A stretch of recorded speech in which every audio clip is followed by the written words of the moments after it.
All right, welcome, ladies and gentlemen, to Rifts for Savage Worlds. We are Our session is the search for Old Man Slkawi, and we'll get on with it. Yeah. Last time we left our intrepid heroes, they had been getting settled into their new locale at New Durango. Barry's Fish bringing along a small a medium-sized contingent of Tomorrow Legion partisans to help create an outpost at New Durango, potentially help the people there. And while everyone else was getting settled in, the party decided that they were going to go investigate a farm that had not been heard from since before the issue with the neutrino reactor. So they went out and they eventually found signs of struggle and tunnel and tracks leading back to a bluff with a cave in the woods, and they were set upon by some Mel, you'll have to say it. Zytixix? Zytixix warriors that are insectile creatures from another dimension, hive-based, and they were able to reign supreme, suffering only the casualty of Mary Arkham's wonderful skeletal mountain lion. They were successful. The Zytix were taken down, and their cave was collapsed and immolated with plasma charges. And while they were not able to save, they only remained. They only found the remains of the farmers, but they are going to be able to potentially provide some defensive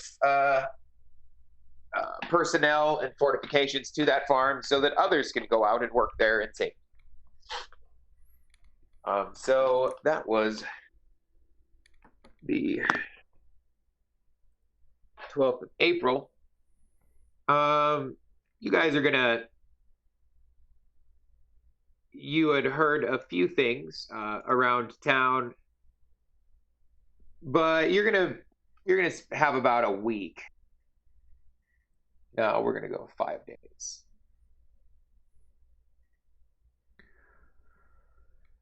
You're gonna have about 5 days to not die. To kind of just to not die. Yeah, you don't have a lot of bad things going on right now. A lot of day-to-day work. What would you guys like to do while you're kind of waiting? You had heard some news about some gold, and you had expressed some interest in some gold, but supposedly you were going to hear about this old fella named Slkawi, and the news on that was coming back in about 5 days before you get some news on this Slkawi fella. Yeah, I'd be having my some people kind of lower in the ranking, kind of help keeping their ears out for any word on that. But I'm probably too busy. Like, there's so much going on getting this new base set up that I probably don't have a lot of time myself right now, unfortunately. It's just getting me a little stressed out, but it's got to be done. Word. Barry's Fish, hard at work.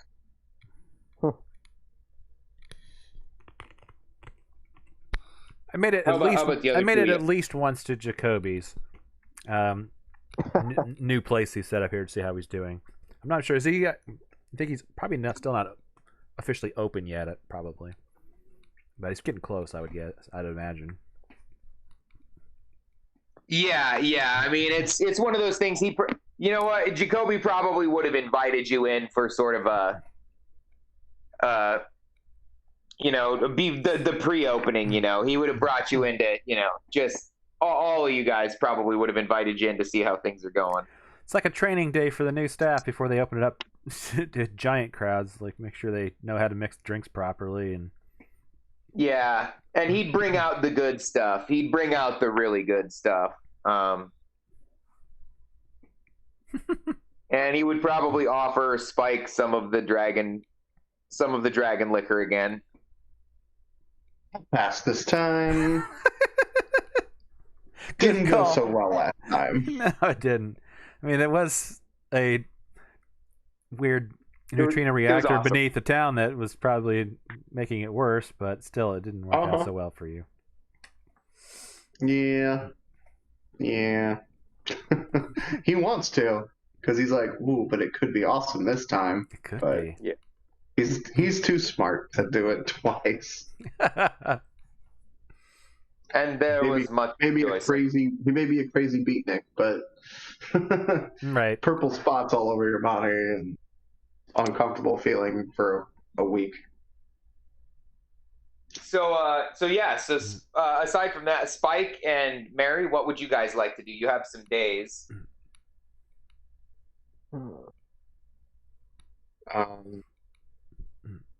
Let's see. I would like to recommit myself to trying to learn line dancing. Okay. Last time I did very poorly, but this time I can. I'm not going to make you draw or roll or anything. Okay. You learn enough, and the people, while the people are still kind of like, So they're kind of like sarcastically teaching you. But the way a lot of them were like actually really impressed with your effort that you put in the first time. the way I'm picturing it is that like he had a hard time moving the right way, so he's gonna cast telekinesis on and use the telekinesis to like move his legs properly. Oh, so you're kind of marionetting yourself. That's funny. A little bit. That's It's cool. easier Okay, to keep sure, easier to keep your balance, if gravity's not fully affecting you. Exactly. And Yeah. One way It's still not. like You're still not amazing. Moving myself but, like a puppet. But number one, yeah, you find some people who like I said, they're almost kind of teaching you out of like, just because it's funny to watch you try. But there are definitely a few of them that also they were like, man, he tried really, really hard and he's just terrible. Like, let's help him out. Like, he's working hard. Like, so yeah, you learn the line dance. I mean, what's your agility? Not good. D4. That explains why you can't really do it without telling. But my psionics are D12 plus 1, so I can fucking manipulate my body from the outside. And that's a great way to learn how to dance, because your body knows how. You just need to, gradually That's wean true. yourself off the psionics. Yeah. So what would you like to do, Mary? I'd probably be providing some labor force to be setting up with my carry-on skeletons that I have in the trunk. Yep. Yeah, actually, there would be some minor objections. Skeletons are kind of scary. Scary, spooky However, skeletons. With enough talking with Sheriff Preston Carver, he would suggest that Preston Carver doesn't live in New Durango. He's in the other town. Oh, he's in Black Mountain. Black Mountain? Yeah.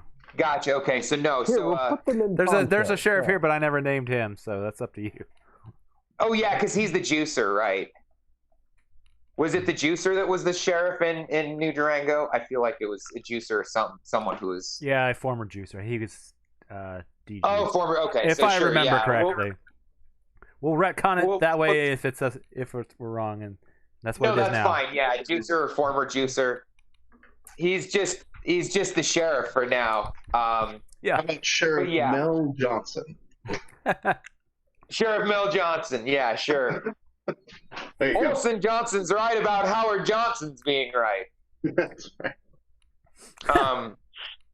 So yeah, Sheriff Johnson says he doesn't have a problem with the skeletons, but a lot of these people have been through a lot recently, and seeing a giant 10, 12-foot skeleton just, doing stuff. It doesn't matter if it's doing good stuff or bad stuff. They're going to be scared. So I legitimately forgot about that, actually. I just have 5 skeletons that are in my...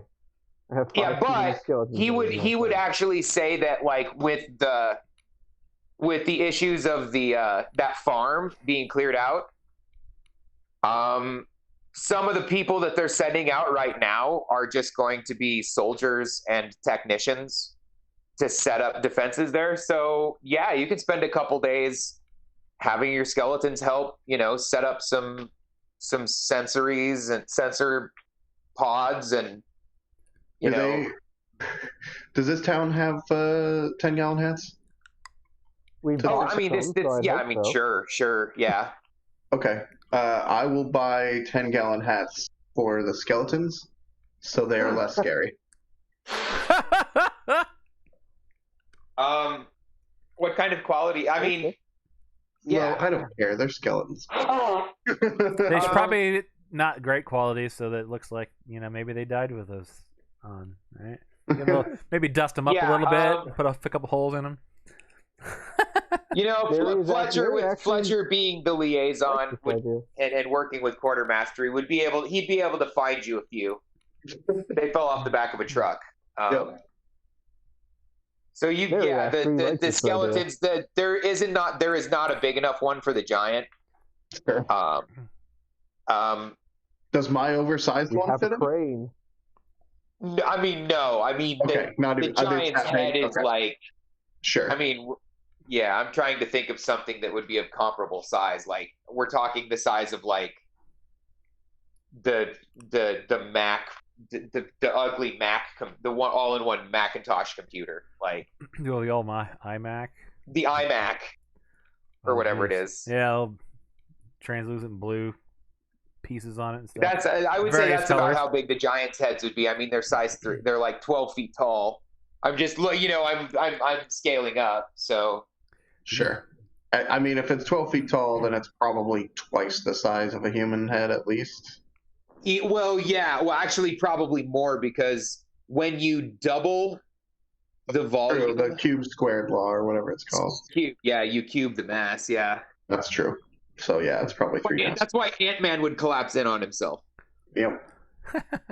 Oh, but he has PIM particles. It's science. Science.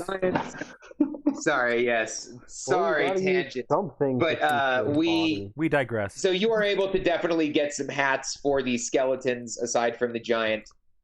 And they definitely some of the technicians who are out at that farm, kind of like repairing the generator, which they actually end up having to fully replace. And stuff. They're a little bit unsettled by the skeletons, but it's mainly because they don't make any noise, really. They're just all of a sudden they're just there doing something, and it's unsettling. But that's you have some success, and on the 5th day, some of Buried's Fish's kind of lower level mooks are able to get some information. They're able to scrounge some information up on this Slkawi fella.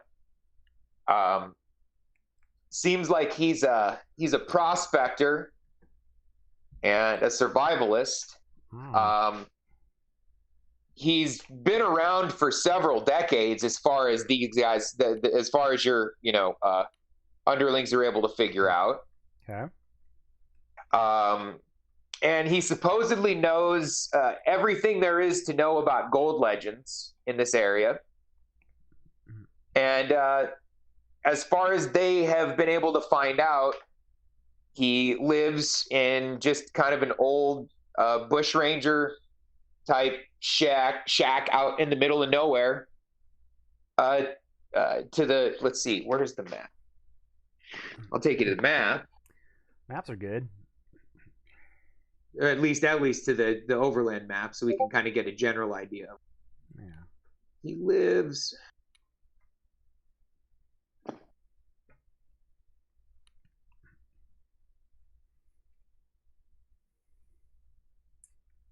Let's see. And he supposedly lives, yes, down here, to south, about quite a ways southwest of New Durango. Actually, not about halfway between New Durango and Gallup. Not quite where I tagged up. Somewhere in there. Quite a bit. Yeah. About there. Yes, the good. Yeah, that's a good kind of rough estimate area. Yeah, they're not exactly sure. There's not. They don't have geo surveys or anything like that. But the rumors are that he's down there. No one really knows much. I mean, he's been around for decades, and most of the people who they could get as legitimate information as you could consider legitimate, most of them said that they're pretty sure he's crazy. Like they know that he's lived out in the wasteland by himself, for years at least. And he's so he's still probably alive. Interesting. Exactly. Yeah. So he's crazy. He's either really lucky or tough as nails. I'm gonna go with the latter. That's usually luck runs out after 10 years. Luck? What's that? After multiple decades, luck runs out. Yeah. So, but who knows? Like, there's, so you guys would at least be familiar with, certain aspects of Rift's Earth. Who knows? Maybe if you find the right place, you find an old armory and you post up shop inside, like, a pre-Rift's armory. Well, you're inside of a vault and you've got a boatload of guns at your disposal. Or, you find, an ancient, I don't know, some dude's ancient, pre-war apocalypse stash. Well, there's not a lot of weapons, but you can just hide in there and eat, food forever. Yeah. So it's not unheard of, but yeah, generally people like that, they're tough as nails.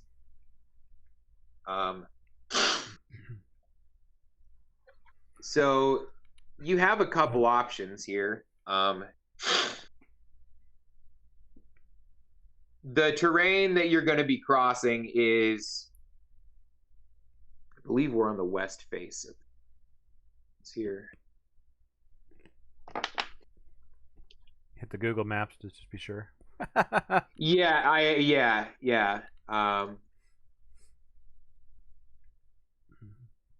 Terrain. Of course, the mountains It's got yeah, even yeah, taller it's not during the exact. apocalypse, so it's not. A lot of things have changed, but give you a rough idea what it looks like. But basically, you're saying we're gonna have to take an off-road type vehicle, either something that hovers or a big walker robot type of thing. Yeah. Interesting. I mean, yeah, you're probably best off taking a walker. If you had some hover vehicles, that'd work okay. The main problem with hover vehicles in this area is that you have really heavy winds. Yeah, you are on the west face of this is the west face of the Rockies, the southern edge. Yep, that's windy. So yeah, there's a lot of wind, a lot of dust.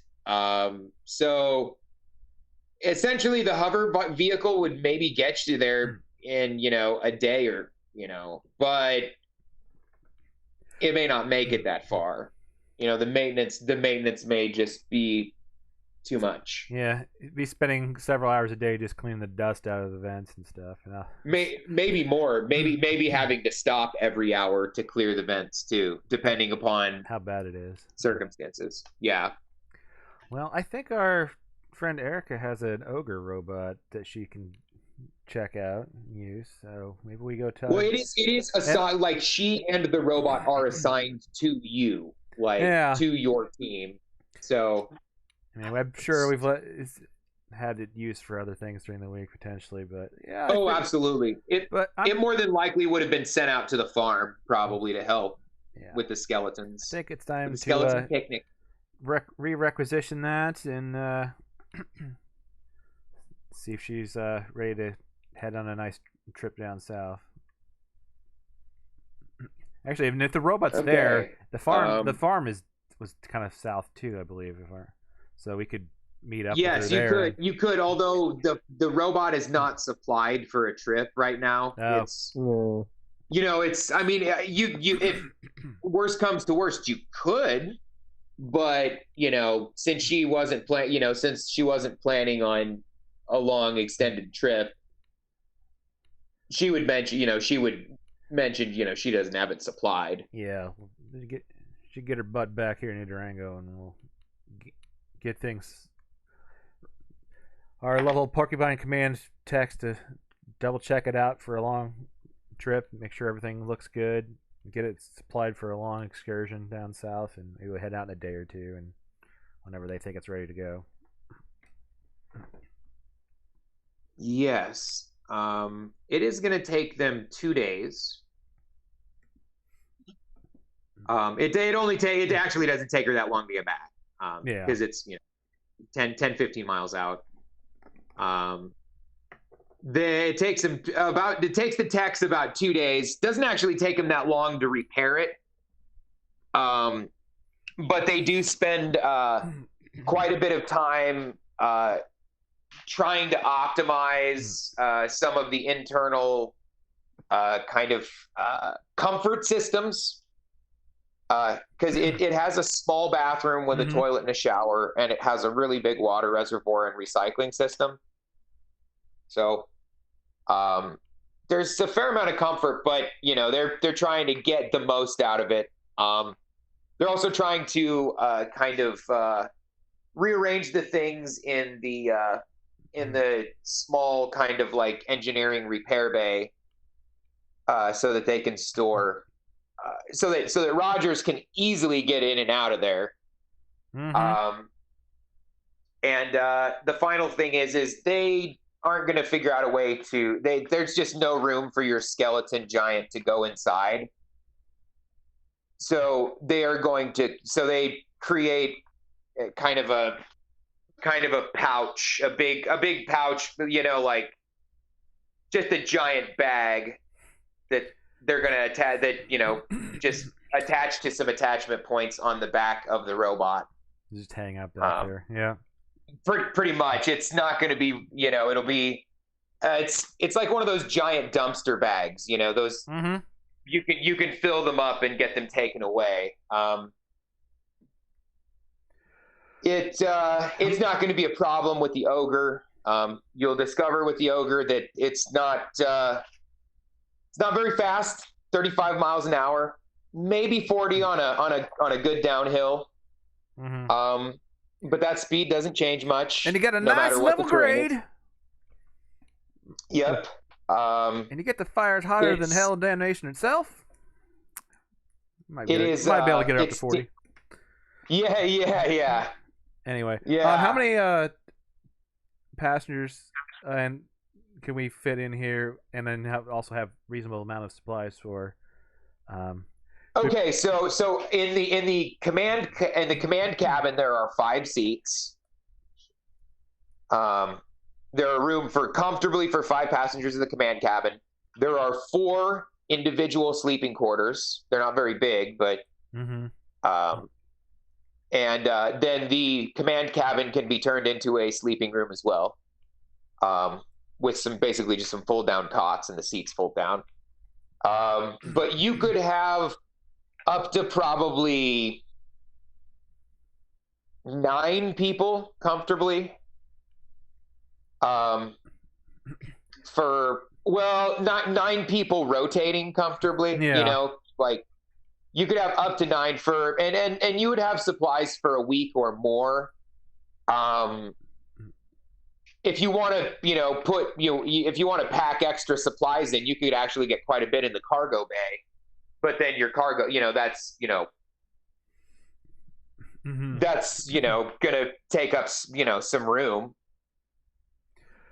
The main thing is, I know there's obviously a minimum of the 5 of us going with Erica driving, but I think we probably want 1 or 2 repair people just in case something goes wrong to come along. Good call. I don't think we Okay, need any extra firepower necessarily, so I don't want to cram too many people in there. But so I'm thinking 2 repair people, and sure. with some I miscellaneous don't have skills to anyone. round us out. So Yeah, I don't have any made up yet, but we will assume that you have. you can always do the Uh, standard. They have a D6 and everything. yeah, well, I'm good. Yeah, I was gonna do D6 and everything except for their specialties. Yep. Yep. So one of them was going to be a mechanical engineer, and the other would be an electrical engineer. Perfect. And basically, the mechanical engineer would focus on like the nuts and bolts, and have like a D. Honestly, Like basically, the mechanical engineer has a D10 in repair, and a D8 in electronics, and the electrical engineer is just the opposite. Yep. That seems reasonable. Eric Meanwhile, also Mary- has some repair, but I probably have better okay. repair than her. So yeah. You probably do. You probably do. And actually, Mary would be able to actually use some of the equipment in the repair bay to give herself some bonuses there. So let's come up with some names for our fantasy name. Go to a random gem. Joe 1 and Joe 2. There we go. No, I'm just kidding. The 2 Joes. The Tale of 2 Joes. Okay, we'll go with a female and a male. We'll just have one. So the lady is going to be J-O. Martina Reed. Oh. I'm gonna type those in the chat when you get a sec. Yeah. Yeah, I'm just gonna copy and paste. I'm actually just randomly generating. There you go. Tables are amazing. You could do like I did the. What game was that in? Was that where you needed 2 names? I just used Ed Boon and John Tobias from Mortal Kombat fame, and there we go. Because I couldn't think of anything. I didn't have random tables available. All right, Martina Reig. If it's German, it's Reig. I don't think he'd have a G at the end. I think it's actually Re. Or Rieg, yeah. I think it might be Rieg. No, it's the second one in German, always. So.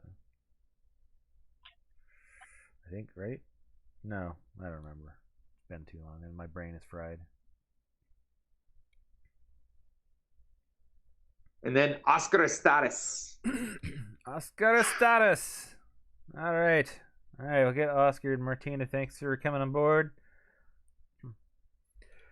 You know our history. They would both be very professional. We'll keep you very safe.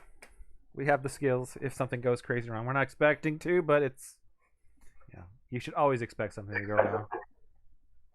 And they would both of them would have been on, in the Porcupine Command Wilderness team. They would have been out there when you guys joined up. So they would both, we trust you. I mean, you brought us safely to Castle Refuge, and then we dragged your asses all the way back out here, huh? What a world. And then Martina's like, yes, but this is a place where we can create a life.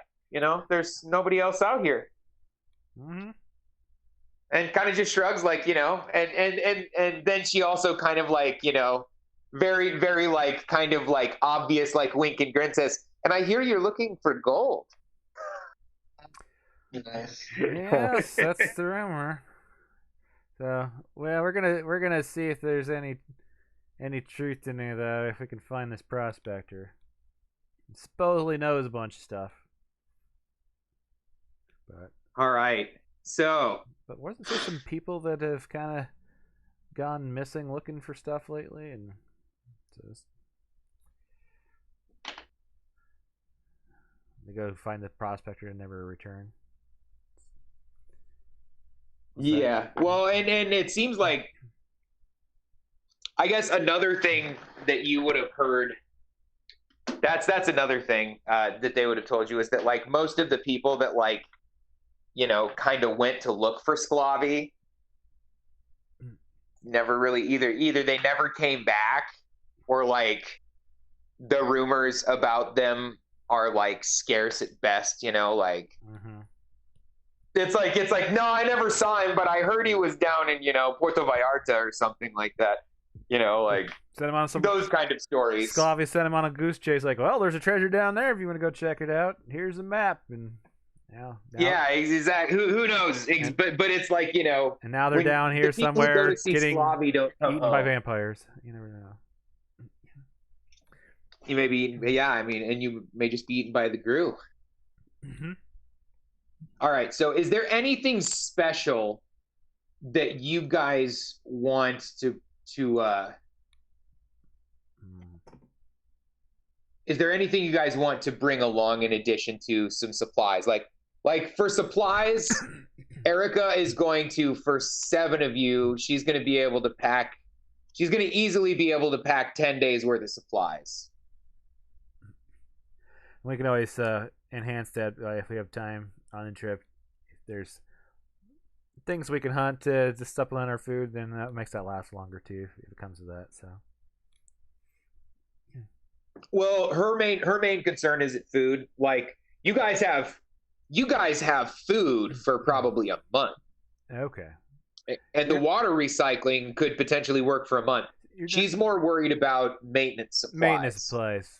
Yeah. That's like realistically, yeah. I mean, yeah, parts are fixed. This thing if it breaks. Yeah, I mean that's obviously the biggest. And also not just that, like also Rogers, and honestly anything else that you guys have rolling out here. Just you have no support crew.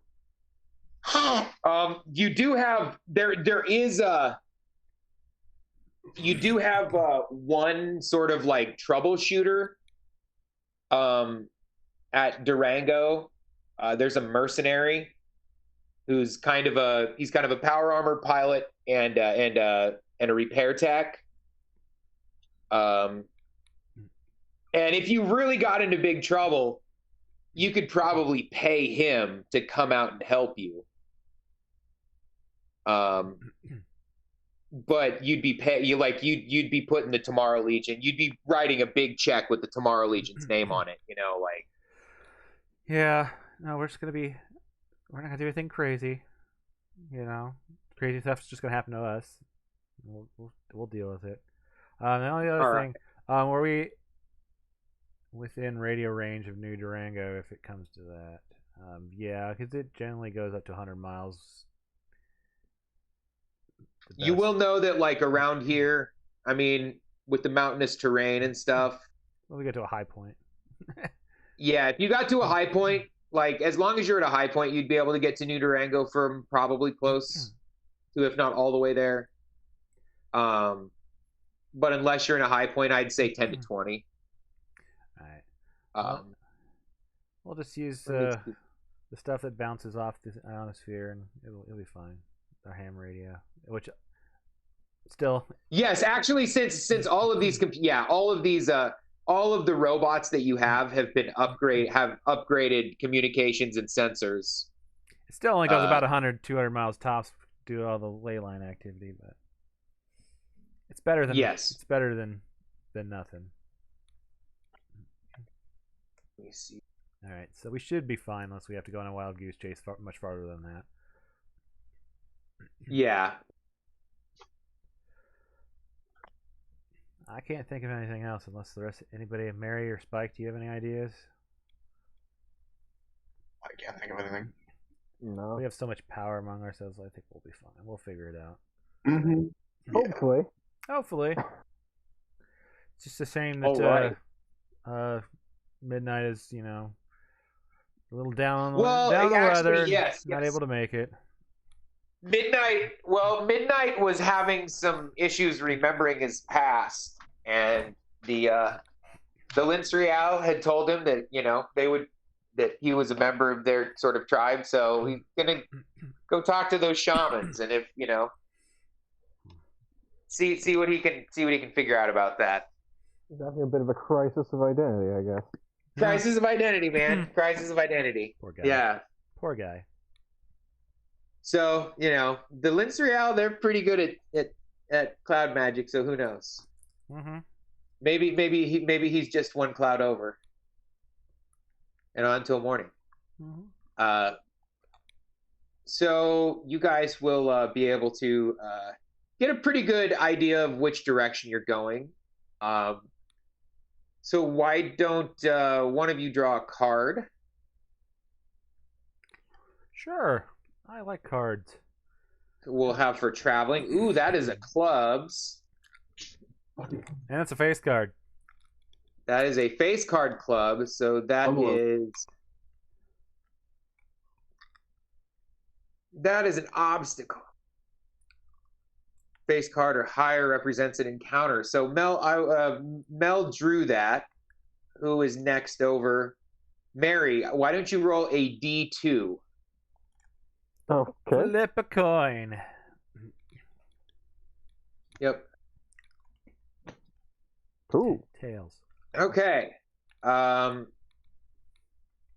So you take off, and I mean, you're traveling about 35 miles an hour, over open road for like,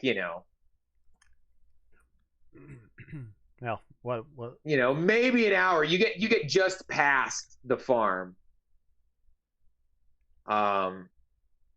And then the sky begins to glow and the air feels electric. Oh no. Well, that was fast. And you are struck with a ley line. You are struck with a ley line storm. Oh shit! The very few ley lines are out here, and we run into one that happens to have a storm. Fantastic. Sense that? Yes. Can I take the Leyline Walker armor is bad in storms, right? If you're outdoors, it could draw anything magical. Could draw lightning bolts. Yeah, it's bad. Yes. So we're No, on I a mean, for the Leyline? most part, I'm guessing you guys are all riding inside, unless Barry's Fish was outside riding Rogers. Well, I'm definitely inside. No, I've been mostly staying inside because I may need Rogers in good condition later. Sure. Wouldn't I Okay. have sensed that with Leyline sensibility? Yeah, you probably wouldn't know there's a ley line, but yeah. You would have known that there was a ley line. Yeah, there. Yeah, I was kind of looking around on the ley. Like they don't. I still can't ever find that one ley line map that was really good. But there are a couple that you can find on like Google Earth and stuff. Yeah. You can always, for GM Fiat, put a ley line somewhere like you're doing right now anyway. So. Well, yeah, like roll a D6 and see if it's this was just the encounter was a ley line storm, so there's clearly one here. So you obviously would have sensed that. You would have started noticing it flaring up too. You probably feel that too. But you would have feeling it tingling. So you would have at least been able to warn those individuals who have like things like that. Keep the mummy inside the storage compartment. Yeah, absolutely. So when it started flaring up, were we kind of passing pretty close to it at this point then? Or are we right in the middle of it, or like a mile away from the ley line? It is between you and Slkawi. So like you get about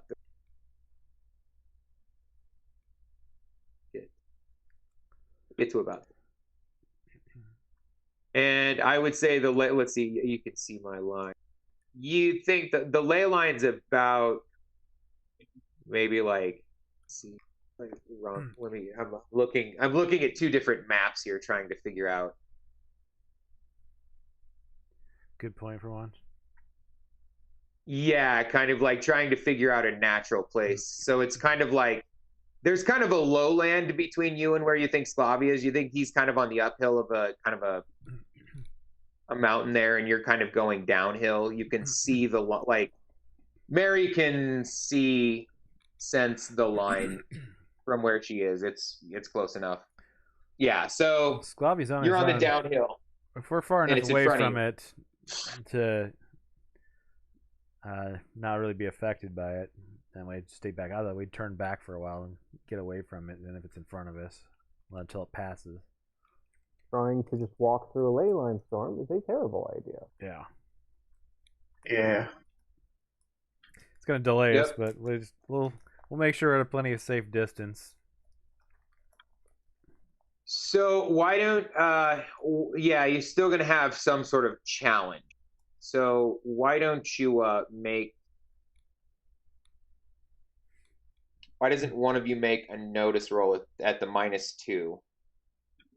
Let's see here. I got 6. I'm pretty sure you all have better than that. Yeah, I have a D10. That's So why make a notice at -2 to like make sure that like none like because it's still blowing wind. So even if you're not affected by it's still doing stuff. We're not in range to get hit with lightning bolts and shit like that, or raining toads, but Yeah, you actually Spike actually notices that on the ground some scuttling masses are kind of like coming towards the they're running away, and they kind of run towards your direction. And as they get close, Erica definitely has enough time and presence of mind to blast them with the flamethrower. Sure. Yay! Oh yeah, the ogre doesn't have a lot of weapons, but it has a missile launcher on the shoulder, and then instead of having an ion cannon on the nose, it's got a heavy flamethrower. Okay. It's more for construction and demolition, so it's really good Clearing at your way through through forests and stuff, because exactly, yeah, it is not for the fighting. ogre also has arms, so it could like just rip trees down too, though, right? Yeah, the ogre, the right arm is a giant claw, and the left arm is a spinning claw that can be fixed to act as a drill. Mm-hmm. Oh. The giant right hand has like an extended sensor system, including like video recording. Like it's really badass, but yeah, it's not fighting. And It's an the exploration rig. missiles are to get rid of anything that attacks you when you're burning down a forest. Yeah, and actually, that is something. What kind of missiles would you have wanted, or would you have just left it up to Erica? Yeah, she's the pilot. I don't think any of us would know. It's up to her. Okay. Trust my people. Okay, cool. She can get 24. She'll bring 8 of each. Sounds good.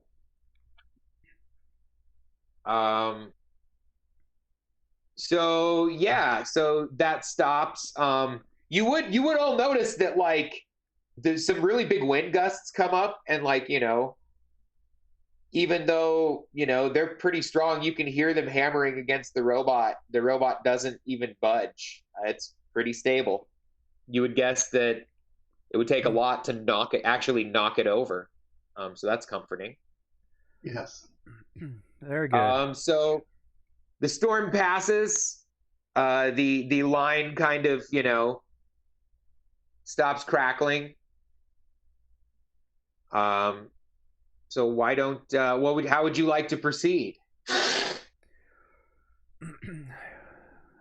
Cautiously? And it lasts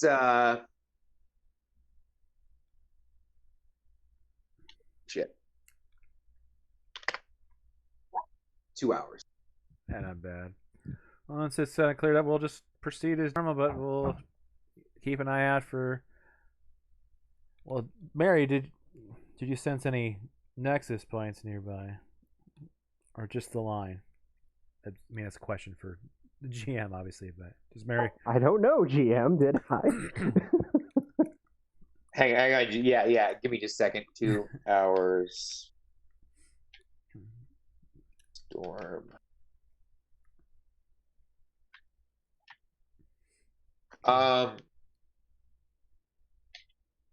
Game guide.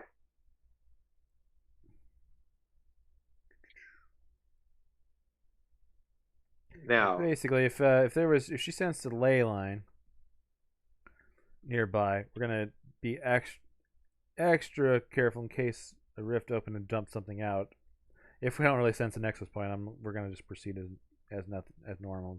I think. Yeah, this is a small, maybe medium ley line, and it just appears to be, and it might be what is it called? Not a phasing ley line, like an intermittent. It's kind of weak. Yeah. All right. But okay, so you're wanting to kind of keep your eye out in case something popped out. Yeah, I mean, if we're not close enough to sense a nexus point along that ley line, which you got, I don't know what the range is on that, but if she didn't sense I one, think it's a ley line within 50. Let's see. I'll just ley line since it's in our Legion Player's Guide. Yeah. Or the ley line walker. I'll check to make sure.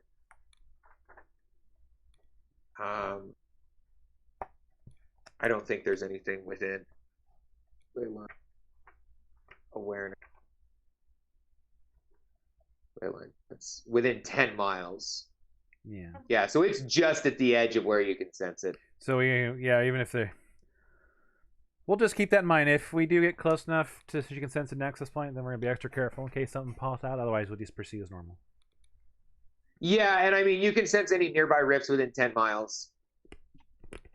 So Good to know. As well as tremors created by the eruption of new or recurring rifts within 50 miles. Okay, within 50 miles. Okay. Oh.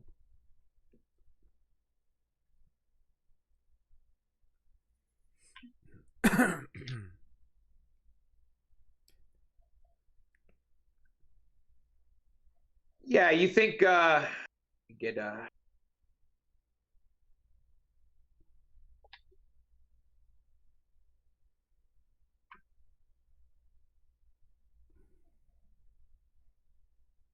where that red dot is? See that red dot? yeah.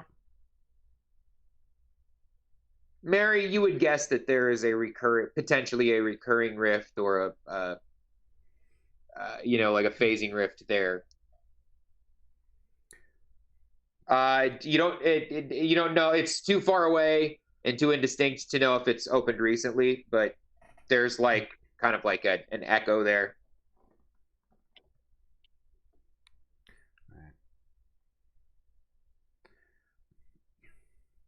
Good to know. Thanks, Mary. Sorry, what? I cut out again.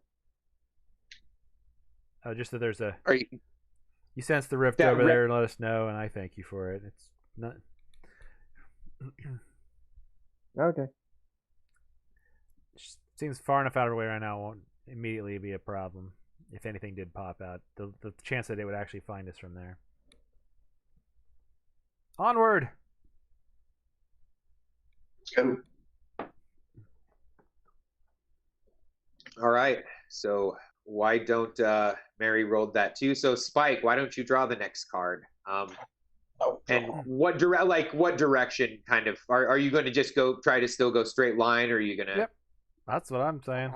There's no reason to go any differently right now. It's a 6 of hearts. How lovely. Okay.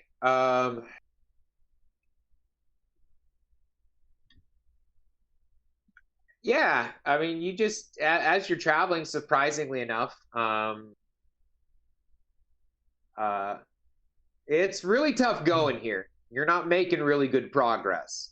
The downhill is a real steep downhill, no matter which way you go. So in some places, you're actually having to use the winch and cable rig on the ogre to sort of stabilize it as it sort of belays down, Fun. So you're only having to you're kind of taking an alternate route a little bit, but kind of as you're kind of like getting to the bottom, back up at the top of kind of the rise, you can just see the silhouette of several figures on horses just kind of watching you. How many figures? What's that? About how many? How big's the group? Oh, maybe half dozen, maybe a half dozen. They're just kind of watching you. They don't appear to be doing anything but they're just kind of like watching you as you get to And you would guess when you finally see them, you would get it's almost like they've been watching you the whole time, but you just never noticed them. Interesting. Do we got any electronics on the thing that can give us a nice zoomed in picture of who they are? Sure. Why don't you make a notice? Actually, Erica, make why don't you electronics. have Erica do an electronics roll.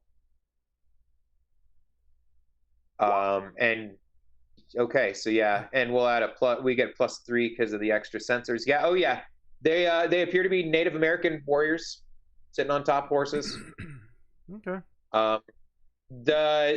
It is far enough away that you can't quite see the details enough to know where they're from or what they're, but yeah. Would they're my just common knowledge maybe know what tribes might be in the area?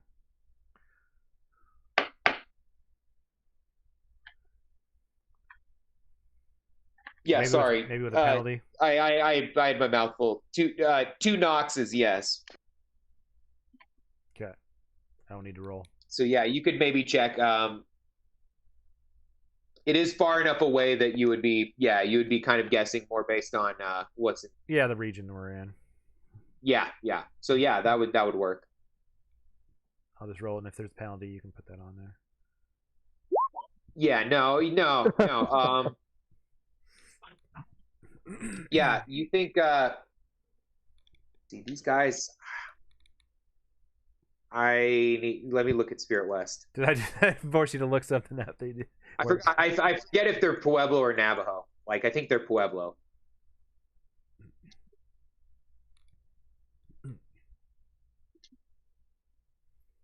Just in case we do run them later, we know maybe have an idea of the best way to deal with them. Yes. If they're traditionalists or not. Well, you would guess from just the look of them. Probably traditionalists. They are probably traditionalists, yeah. Okay. Which are these guys? These are. Well, I'll tell Erica to walk casually because they probably don't like giant robots through their territory. Actually, these are. Yeah, these are the Navajo. These are the Navajo. Okay. As far as you can tell. Best guess. And you would guess from their appearance that they are definitely traditionalists. Yeah. So yeah, definitely don't turn the robot's head with the giant missile launcher pointed in their direction if possible. Yeah. Well, the missile launcher is actually a pop-up turret, so it's just like. How can it be like? It can be. It doesn't down. even. You actually have to sort of extend it. Otherwise, it just looks like a big armored plate on the shoulder. Fine, fantastic. Then I don't have to worry about that. Onward, yeah. I say. Down. Echo that. Clip. Saw Navajos.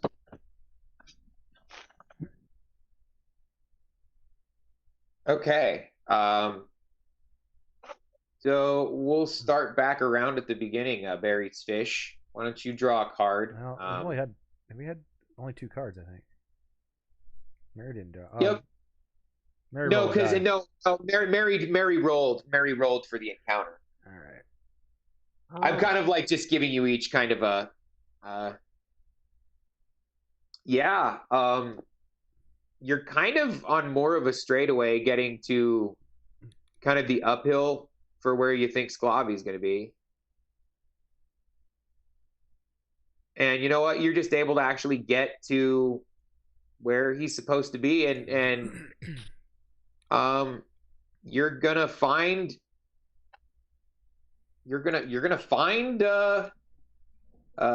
after a little bit of time, you kind of get to the area, and Erica and what's the other fella's name? Bear with me. I need Martina and Oscar. Yeah, I need to copy them.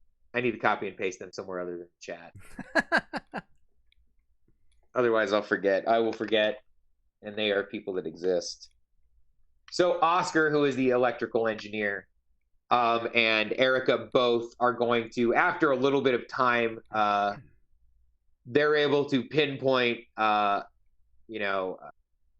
likely locations for habitation in this area based on weather patterns and they're able to track some life signs here and there. Mostly small, like pack type creatures. And they narrow it down to a few places. You get to a high spot, and sure enough, you can see. Let's see.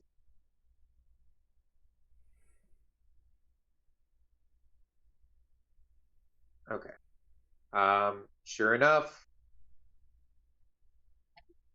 you can see a house. Actually, it's more of a shack with an outhouse near it. It's kind of pretty close to a fairly large rock escarpment. Okay. I'm going to just bring you over to the page. I'm going to turn off grid just so I can kind of. This is still going to be somewhat theater of the mind, but frame of reference here a little bit. But yes, I wanted to have at least some frame of reference. It's mostly to scale. Okay. Mostly.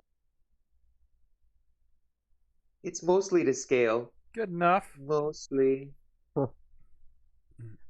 So what you guys can see, if you zoom out a bit, there is kind of like a shack. Looks like it's probably just one room. I mean, a sizable room, but probably just one room. And it, looks weather beaten, but intact. There is also off to the far to the left in the kind of the nook of the rock escarpment there is an outhouse.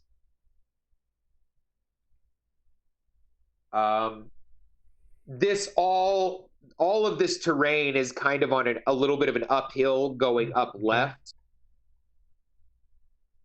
And the uphill is kind of going the direction of that arrow that you pointed, actually. Okay. 45 feet uphill to go to the bathroom. Yeah, it's not so bad. Well, yeah. It looks like, and it also looks like behind the outhouse, there appear to be sort of like some holes in that escarpment, potentially from water or wind erosion. They don't look, man-made. Okay. And then there's a bunch of just sort of like rubble just kind of strewn around.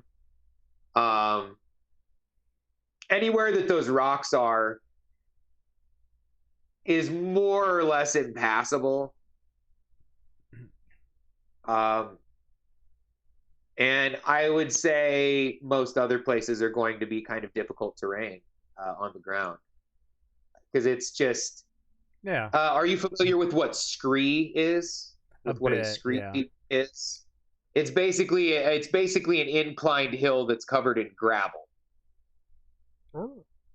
So yeah, the entire all of the ground is difficult terrain.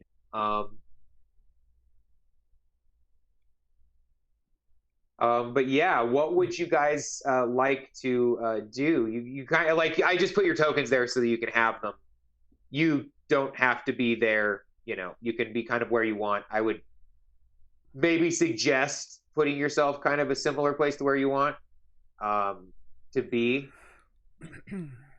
just so I can get an idea of what you can see from where you are. Sure. You said we're not to scale or anything here, otherwise we're like. I mean, mostly. size. It's mostly to scale. But yeah, the outhouse is a little. Yeah, I mean the outhouse. Well, I mean no, actually that's about right. Yeah, the outhouse is. You can't fight in the outhouse, so it is actually. That is a tiny, pretty shack then. If it's probably only. Yeah, like I said, it's one room, like maybe a reasonable sized room, but like not. It is very small. Yes. Now, Roger stays in the ogre, but I say like, let's if we didn't pick up anything specific, we don't see anybody moving around. That the three of us, the player characters, go see if anybody's home. I will probably not be bringing the mummy. The mummy is scary. Yeah. You're gonna leave the mummy in the I'm Yeah. ready to go just in case, but not out visible. Yeah. Yeah. Gotcha. Okay, That's I will good. put him. He We'll is just put him scary. here for now. Okay, so there's the three of you.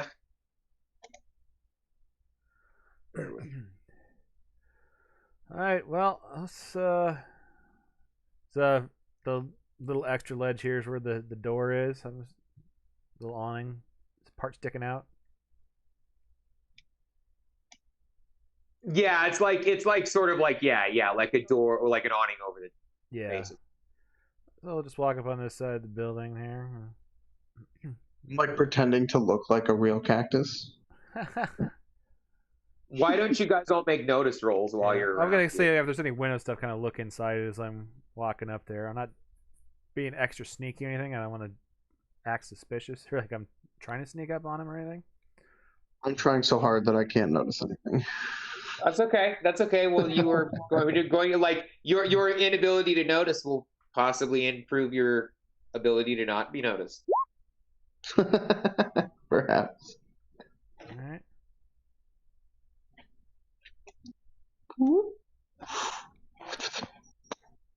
Like move, pose. Move, pose.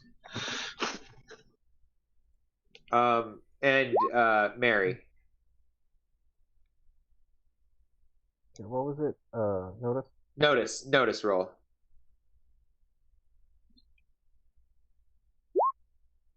Nope. Yep, me neither. That's exactly what I rolled for my notice roll. A 1 and a 2. So yeah. No, like Buried's fish. You notice you hear some scuffling sounds coming from the outhouse, kind of echoing against the rocks, Interesting. coming from the outhouse. They sound like the sounds of someone who would be using said outhouse. Well, if that's the sound I'm getting, I will let him complete his business, and I'll just kind of lean up against the building over here. Looking casual.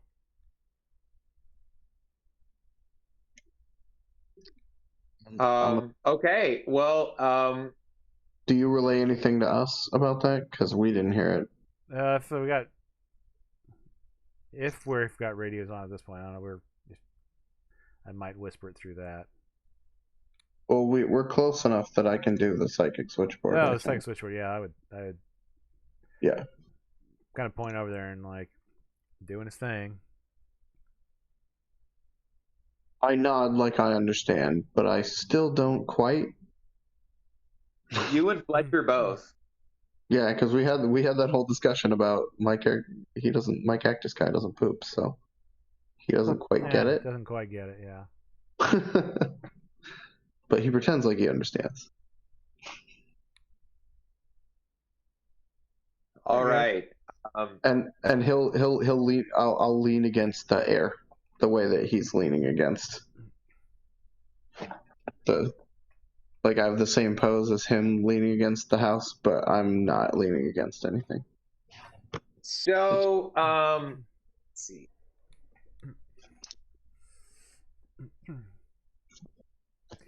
Yep. Okay. Okay. So after about 4 or 5 minutes, about a reasonable amount of time that it would take for someone to sort of finish up, you hear like kind of an extra bit of scuffling, and then silence. I'd be like, "Hello, sir or madam. Sorry to disturb you here. We're just passing through. Just wondering if we could talk to you for a little bit."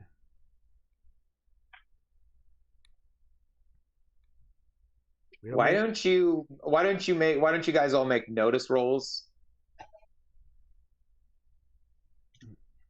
Okay. Okay, buried fish.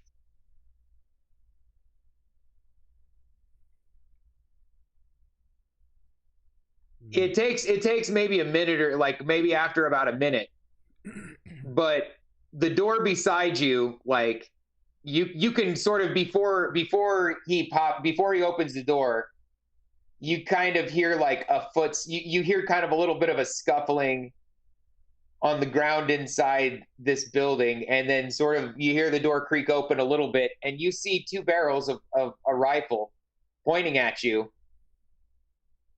with the crazy-eyed bearded face of a man saying to you, "Why are you out here?" We were just passing through, and we're looking for somebody. Thought maybe you could help us find them. We're looking for someone named was it Slkawi? Oh, so you come looking for gold. At least looking for And rumors of gold. and at that he actually like cocks back one of the hammers on the rifle.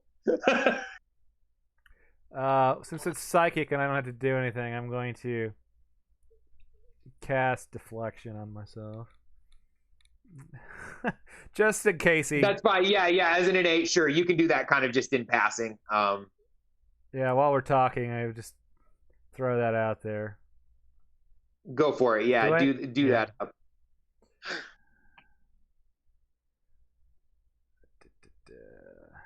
And just to be sure, I will pump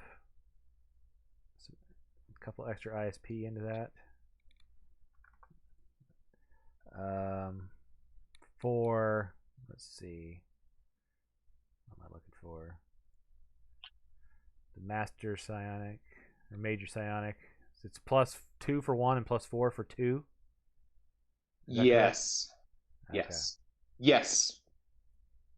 So let's just make sure, and we'll put 4 extra into that. So it's going to cost me a total of 6. Oh, hell yeah.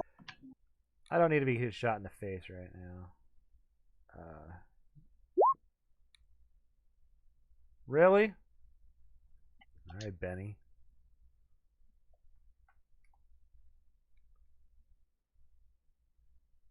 Oh, I didn't actually. Actually, I didn't need to use Benny because I didn't add my +2 into there. So I actually got a 5 the first time. 5's good enough. Cool. Yeah, and then here I'll give you that. I'll deal you one. Okay, thanks. Good call. Yes. All right. So yeah. So yeah, you said you're looking for Slkawi. He said you came looking for the gold, and then cocks back the hammer on one of the barrels on his double barrel rifle there. How do you, in addition to casting deflection, what do you? It's like, oh, hold on now. I ain't coming for your gold. And if you've got a claim staked out here, then you can. It's yours. We ain't gonna be jumping no claims. I think that's the. It ain't my gold you need to be worried about. And he cocks back the second hammer. Oh, God, no. All right. Well, I would love to know like whose gold it is, and it is definitely a mechanical weapon, so you would be able to like. I mean, you're what's it called? Yeah, I have the extra. You're cyber. I mean, you can definitely like your cyberkinetic awareness would probably be able to pick up some of it. Is this weapon? Is it like some sort of big bore type gun, or something that might do mega damage, or am I probably okay if I don't turn on my improved cyber armor? It looks like an elephant gun. It doesn't look like some sort of high tech like. I mean, it looks like an elephant gun. So probably like, I don't know, the Sharp's buffalo rifle, but with 2 shots instead of 1, ish. is what it looks like.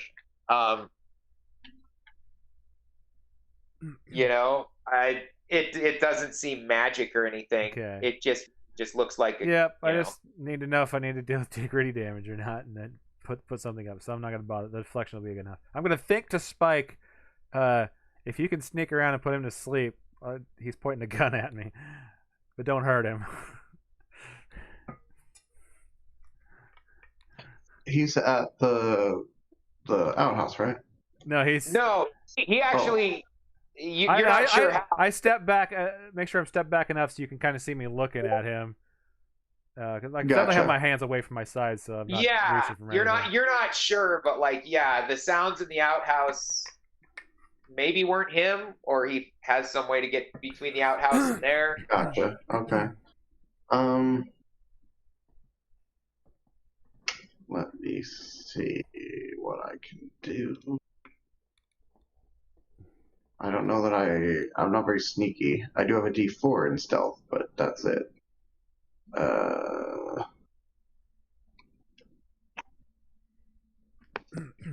Let's go with.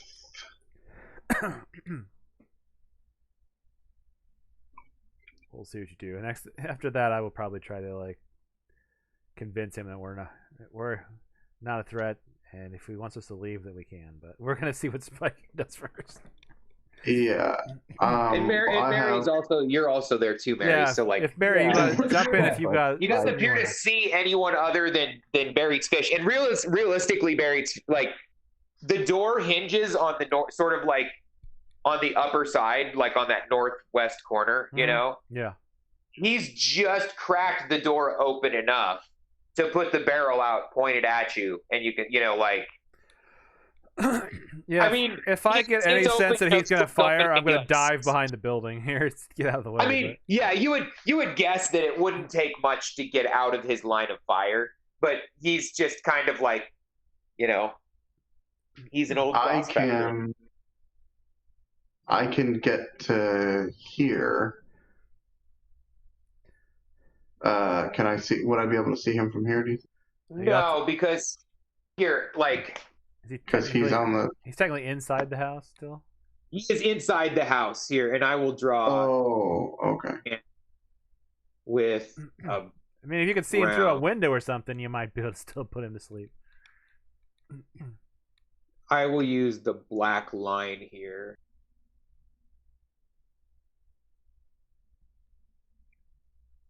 I don't know if I can make it small enough, but the door is essentially open like that. Mm-hmm. Yeah. And he is basically inside that door. So you would either have to see him from the south or see him through the house. Yeah. I mean, is there a window on one of the sides of the building over here? So. Why don't is this proper scale? More or less, yes. Okay, how big is can I see a large burst template? Yeah.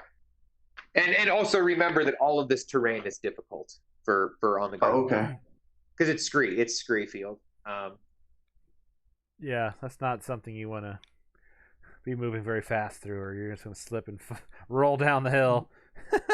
And bash your head on a rock. That is essentially what will happen. Yes, you will. If you move faster than half your pace, you will have to make an agility roll at -2 or fall prone and roll 1d4 inches. Or I can fly, or you can fly. Yeah. But yeah, can I control it? Should be able. Can you guys control those? Should be able. No. No, I guess not. I need to fix that in the future. That's okay. Where you want it, dude. Center it on Sir Varied's fish.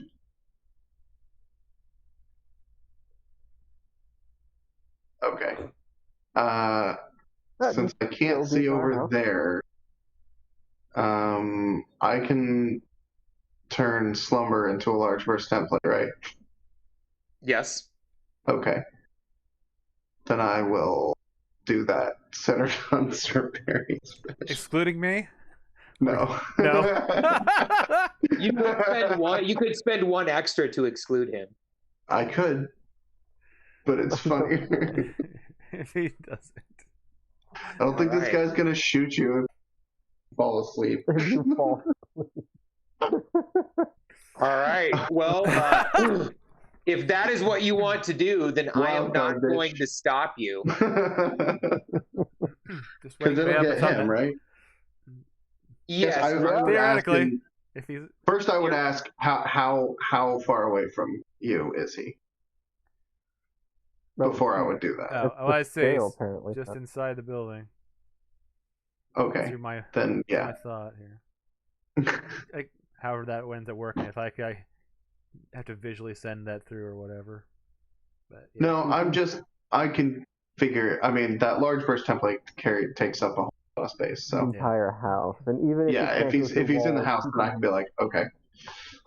You told me you wanted me to sneak. You told me you wanted me to sneak up and put him to sleep. So That's what you're doing. I didn't say don't put me to sleep. No, I wasn't specific enough. apparently. So that's doing in addition anything. What'd you say? So for your slumber, what are you going to? Let's see. Anything special? Plus Besides 3, so the 5. I don't think I'll do greater slumber. But yeah, so that's plus 5. So, but spirit roll or spirit -2? Yeah. I'll put in the 4 extra points to make it bigger too. So that'll take 9. Oh, you get the bonuses. Oh no, you're putting the big. That's for the large burst template. Yeah. Correct. Yeah, it's 5 for 2 for the regular, 3 for the large burst template, and 4 to add plus 2 to the roll because I want to. He wants to make sure it goes off. Sure. Yeah. I want to make sure I get it. Well, I want. It's more than I'm trying to get a raise. So. Yeah. Jow. I'm not saving versus that. Okay, so spirit. It's just spirit -2. It's just a spirit roll. It's just a spirit roll. It's not a bonus. I know, but yeah. Okay. I just feel I'm gonna fail this. I do have the wild card dice, so this may help. Spirit -2. No, I'm out. Nope. Both of you guys. Both of you fall to the ground asleep. And Slkawi's firearm goes off as he hits the ground. Oh no!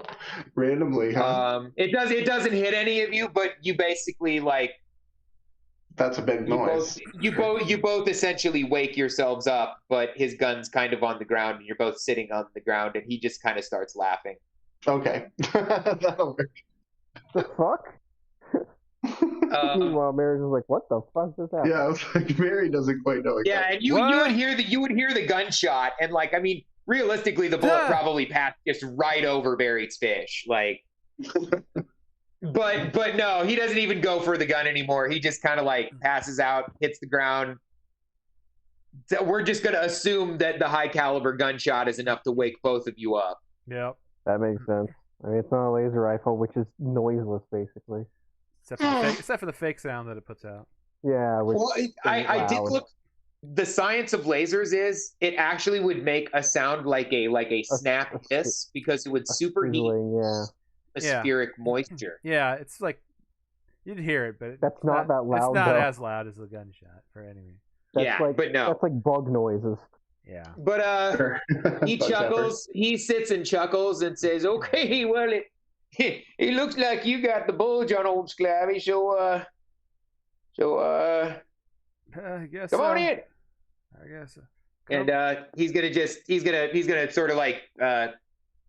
sort of walk in. He's gonna bring in the old double bone there for me if you would.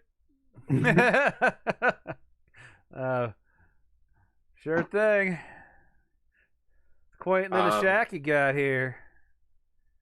Yep, and you can see it's not terrible. I mean, it's got a bed. There's basically a bed over there, with kind of a small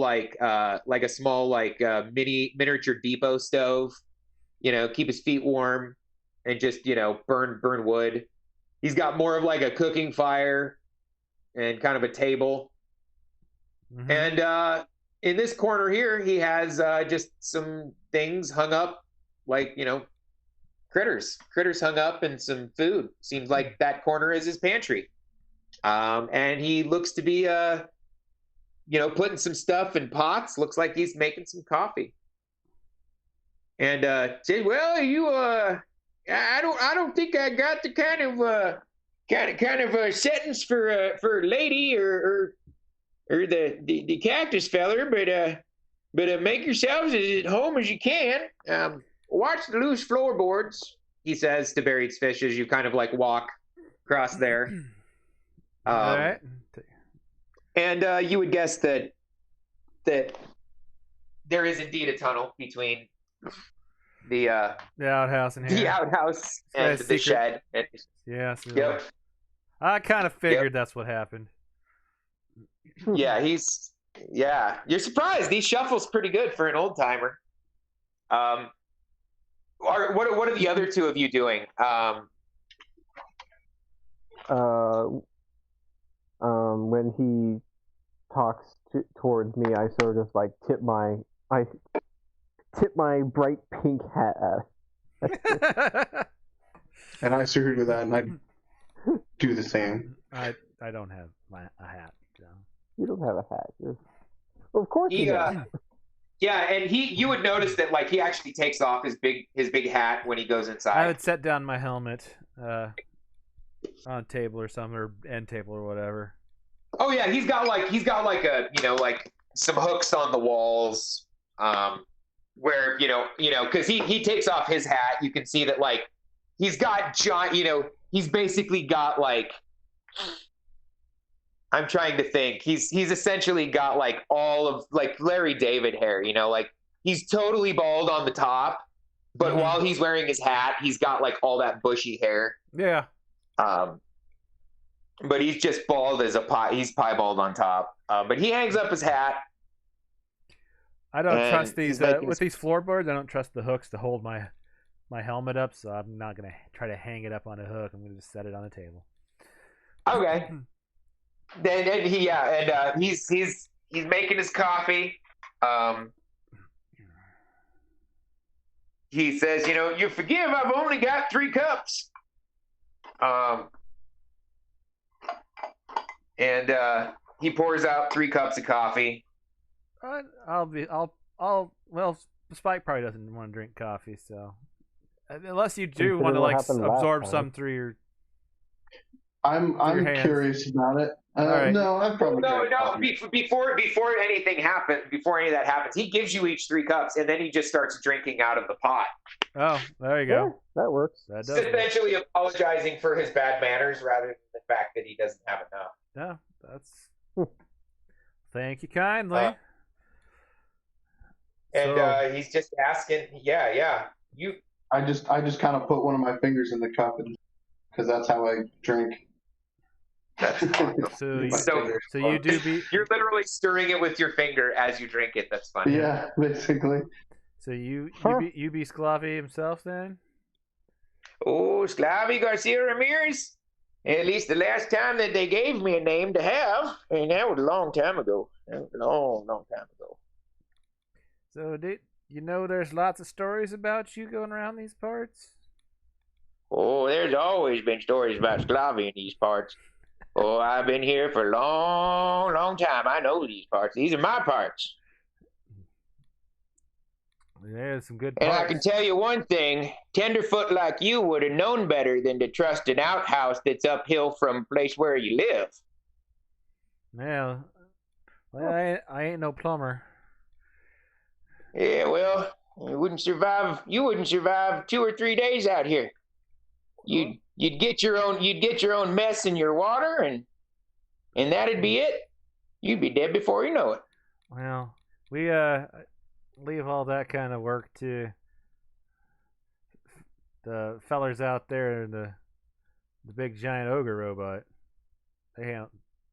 Oh, I heard it coming a mile away. I'm sure Actually, I heard it coming about 6 miles away, but I'm Sure. My eyesight ain't what it used to be. You can slip. Let me see. I'm not sure if he. I think he has. Yes, he does. You can actually see now that he has a glass eye. Hmm. Oh. One of his eye, like it actually looks pretty good, but you can just tell like one of his eyes doesn't always track and follow. Sure. I'm gonna quick let him know that if he hasn't encountered any cactus people before, then if he decides he needs to talk to, he's gonna be talking directly into your mind. He doesn't have any vocal cords, so don't freak out if you hear a voice in your head. It's from my spiky green friend here. Oh, that's okay. That's okay. It don't make me no never mind. I met few them. Met more than a few. One of them told me they even knew where they came from, but I didn't believe none of you know where y'all came from. Well, we're all from where we're from, and we're all here now. That's what's important. Well, I mean, that is important, but I don't know if that's what's important. So you came looking for gold because that's the only reason anyone come looking for Slkawi. So partially, we're also kind of we've heard others have come out here talking to you looking for gold. And I was wondering if you knew what happened to them too.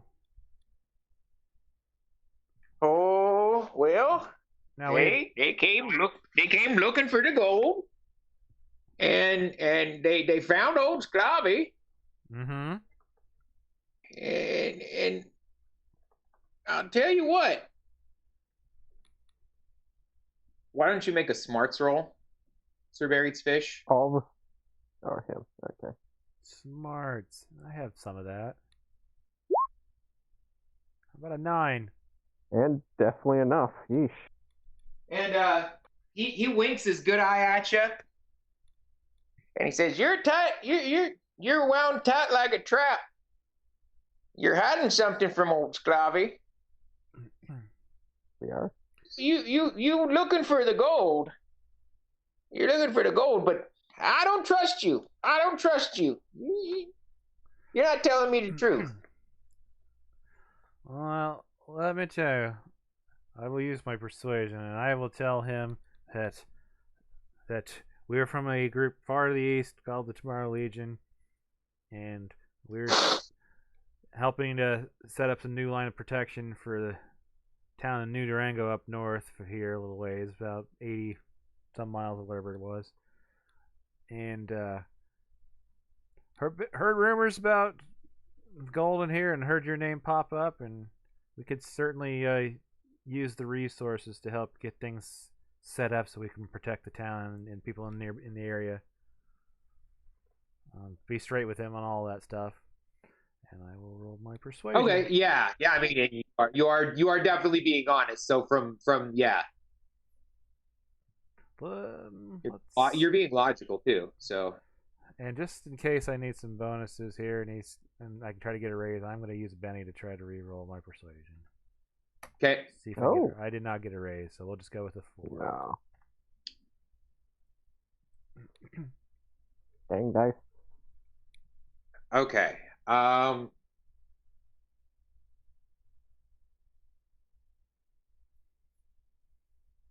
He says, "Well, gold can solve a lot of problems.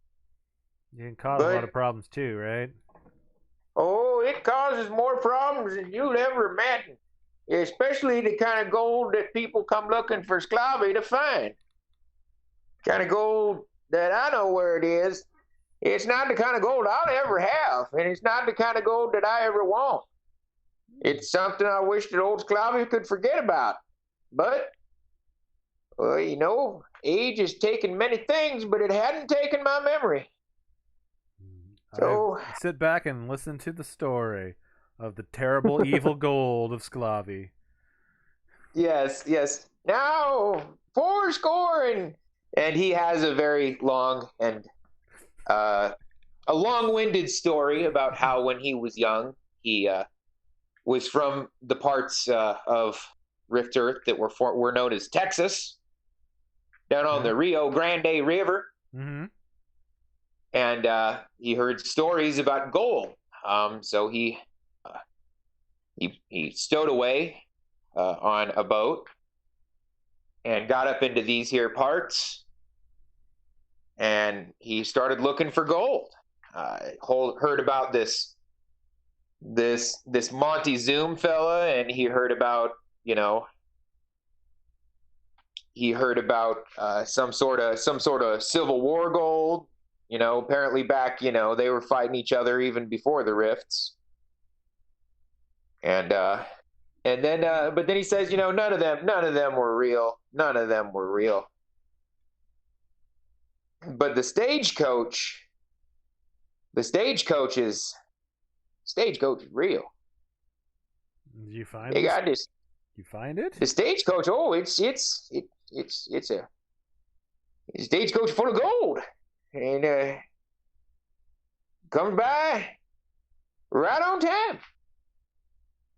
But What? Come by? getting the gold means you got to ride the stage, and if you're gonna ride the stage, well, you're not gonna. Yeah, maybe her.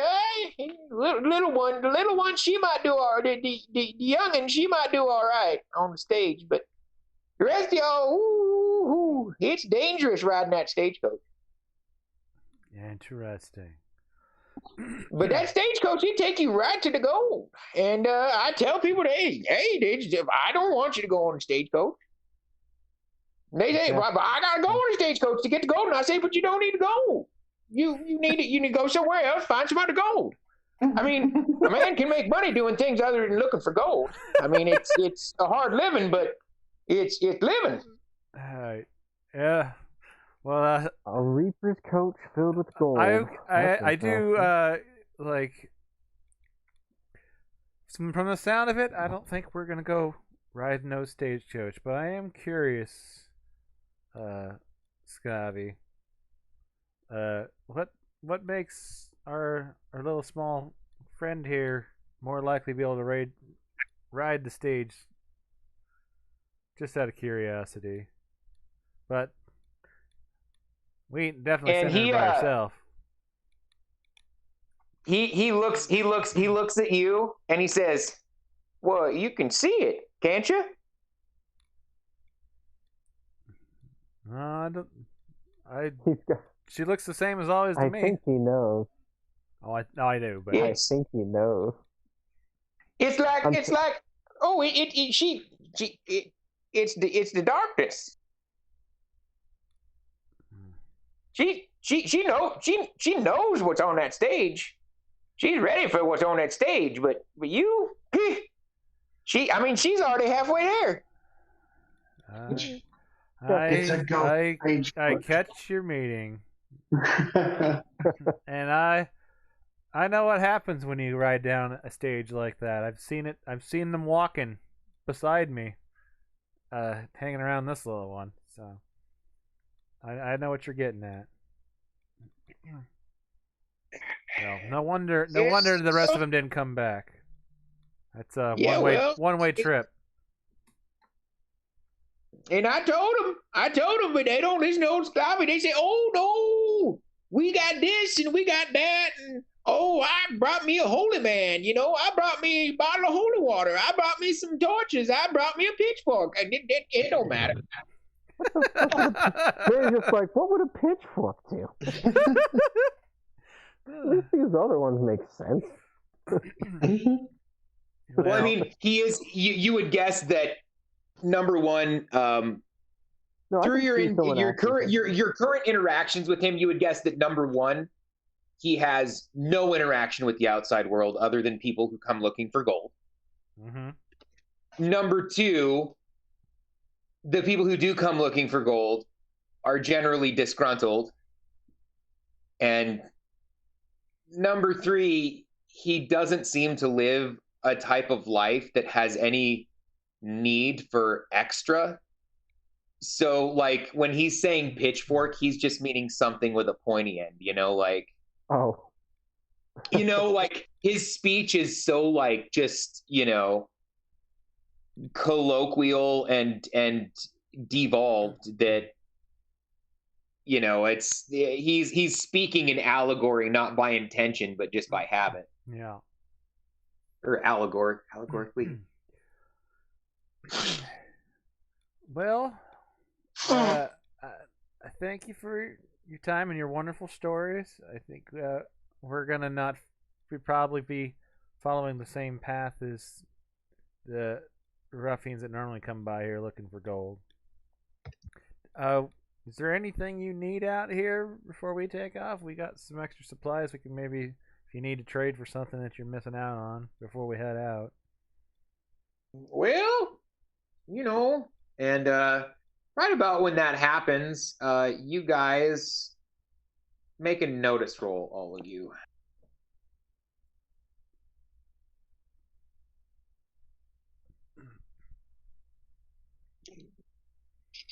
At least I passed. Oh. Tell me the notice, sir. Make a notice. All right, Sir Buried's Fish and Mary Arkham noticed that. Mary Arkham and Buried's Fish noticed that, like, their coffee that's set on the table is kind of like got the T-Rex thing going on. Yep. And Spike can definitely like feel like the floorboards kind of starting to shake. Oh my. And Slkawi says, well, about helping me out. And we're going to, he says, hand me that double bone. And we're going to start combat. Yeah, just like I assume we're all in the building here. release the mummy. Mary and Spike will probably. I'm assuming everyone's in the building, probably. Yeah.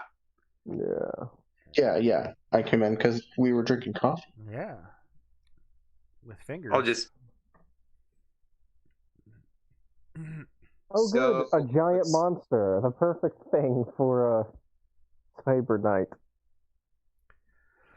Giant monster that's not with tech. Okay, lovely. The history that we have in this group with cyber knights and giant monsters is absurd. But I still chop them down good. Yeah, it's absurd. They are good. Bear with me. Like, you don't even need the giant killer one. Is that even in Suede? Yes. It's actually in just normal. Yeah, it isn't Suede. And you know what? I'll put Slkawi in there I'll put him in there just. He can shoot his double bone. Yeah, he can shoot his double bone. Not that it will do any good. Okay, so we will. How long was this? Oh, did this story take? Did we even get? And was it like? Half I hour, mean, it was an a hour? long and rambling story. It was easily an hour. Like, if you like, what would you have? I guess Erica would have. The robot crew would have asked what to do. Like after maybe they would have stayed in contact. So how much PP do you get back in an hour? Because we basically weren't doing anything. Normally, you get 5 back, unless you've got extra. Right. Yeah, and then I just had the doubles default, so that'll put me back to 19. So 5, yeah, 5. Oh, wow. I'll get mine back as well. Normal regeneration. That is so unusual for this group. I would get all mine back as well. Probably you get whatever you get back in an hour. Which is 20. Plenty. Yeah, that is. I am not full. I'm one down from full. But I only use 9, so. Yeah. So I assume that we just told them to keep an eye out for anything. And just, If you want to know what that D3 I wrote earlier, I was wondering just how much sugar does Mary most like in her coffee, and she wrote a 1, so she likes it black. Black. Yep, just like her soul. Which honestly, if you were looking for sugar in your coffee, you're not going to find it in Slkawi's I cottage. figured, but I just I never thought about that. Slkawi's coffee cottage. Slkawi, it's that's artisan. That honestly sounds like a good name. It's Artisan Coffee, dude. There's only 3 chairs. There's only 3 seats in the entire building. So Buried Fish, you are hearing a rumbling. You have time to ask if maybe say something quick, but other than that, yeah. Well, My response to that he is, seemed to like. Well, go ahead, Mary. my response is just release the mummy, and basically they just open the thing, and just the mummy walks out. She's gonna be way out of combat for a while, so that if it lasts like a couple we'll rounds, figure. then Yeah, she we might will. be We able to will. We will see how things happen. I Yeah. just would ask like since he seems like he knows what he's doing. It's like, what's the coming? I don't know, but it's big. Yeah. Oh, That's goody. That's pretty much all he says. That's all right. Okay, I'm gonna ask the go. radio. I'm gonna just go on hold until I have something more to go on. I think. Something big's coming, but I think I'm gonna wait. Ask on the radio. What's that thumping? Thump, thump, thump.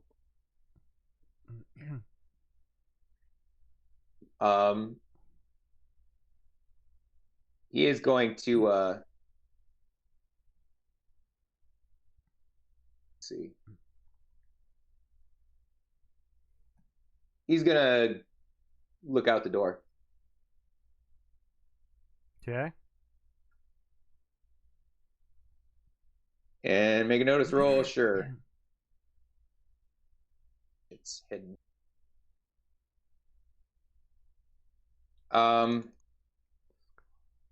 He doesn't see anything. I don't see it, but I hear it. And that's about it.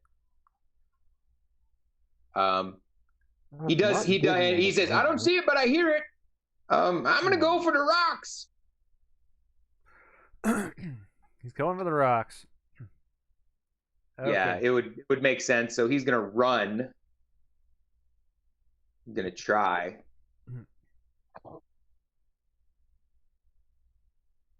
So he's gonna make an agility. He's gonna get at least a few. He's gonna try to run his pace. We got pretty decent. It's actually only 10 because he's old.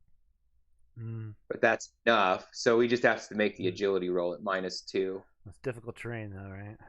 Well, it's not difficult. Like you move half your pace, or if you move faster than half your pace, you have to make an evasion roll or fall. There you like, go.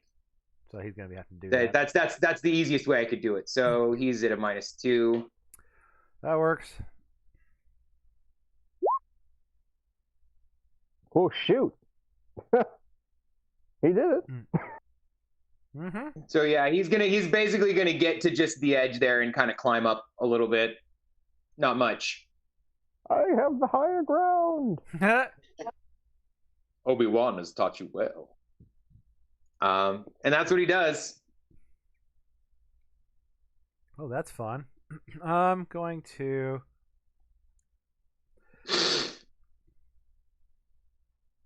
Well, If there's something, they're probably not digging underground, so they're gathering around here. they might, but I think. Well, it's not a thumping. It's just like it is a shaking. So it could be. It is a something burrowing. rumbling. It could be something Oh, burrowing. rumbling. Oh boy. So It also could be like a tank, rumbling. it's yeah. Who knows? Well, I don't know. You don't get anything over the radio other than she just says Erica would just say over the radio, like, we're getting some heavy seismic readings, but we're not sure where. I am going to walk just outside and cast fly and go up in the air in case it's from underground. That sounds like a good idea. Just in case, and also it gives me a good view above. Even if it is something that's above ground, I have a better chance of seeing it. So that's what I'm gonna do. Do I want to do anything else? Fly is innate. I will then also. Yep. Oh yeah, because you've got adept. Yep. You are an adept. I think I will then also just activate my cyber armor as my regular action. So That's free. I'm. I will cast fly. Got the raise. I know what I'm. My bluish glow, same glow as my Psy sword. Eagle wings sprout out of my back visually. I fly up into the air and turn on my cyber armor. Flying. Okay. And I don't know.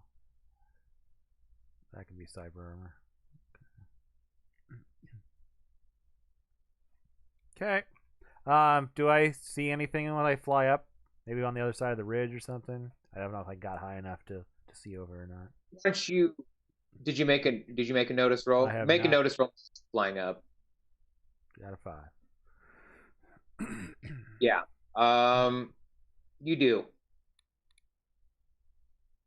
Oh boy.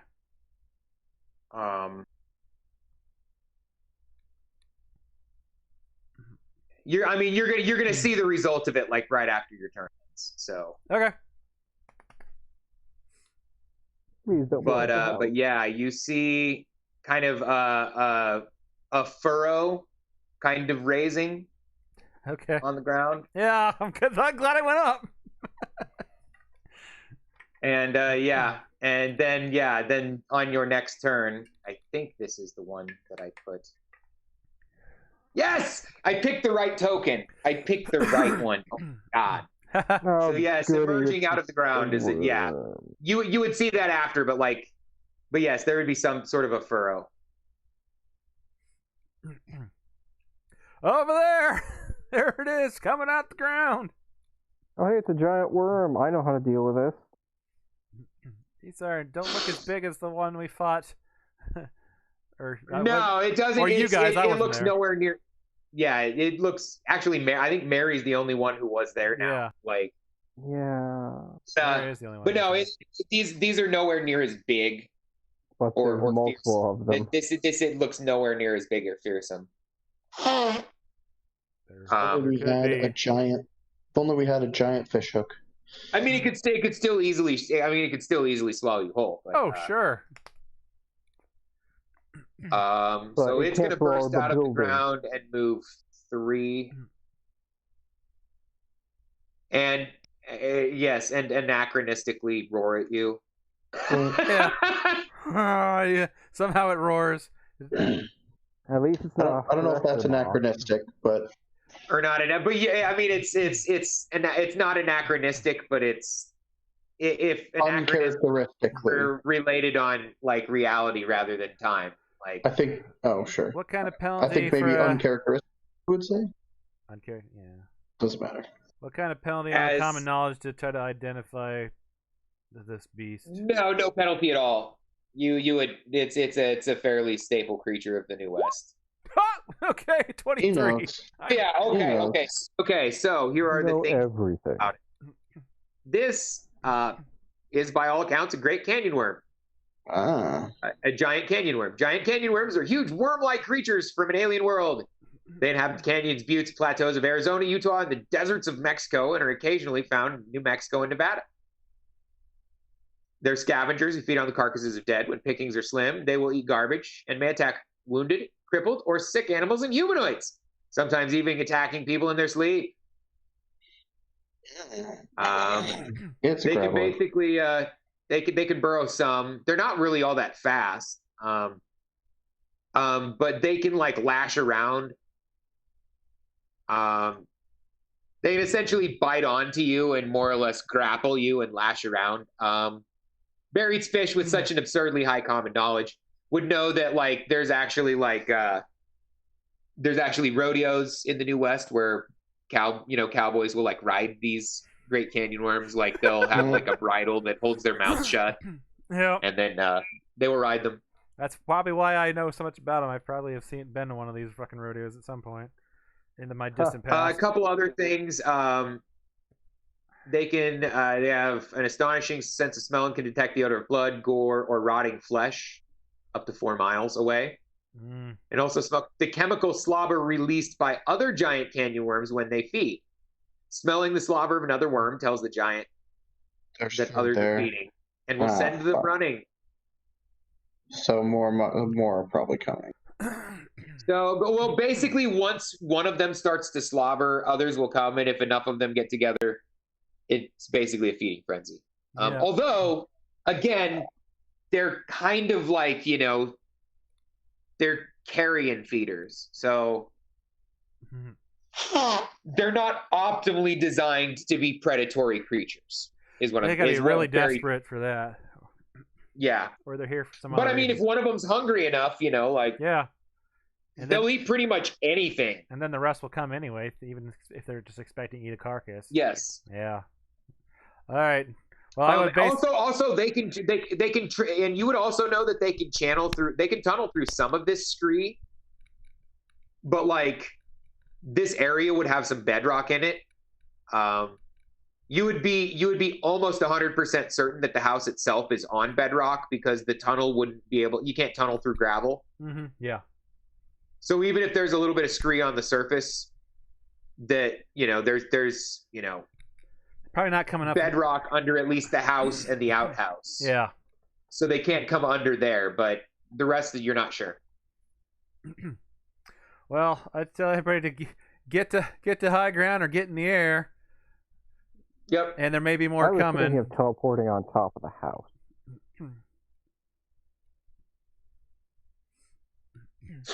My little legs can't get very far.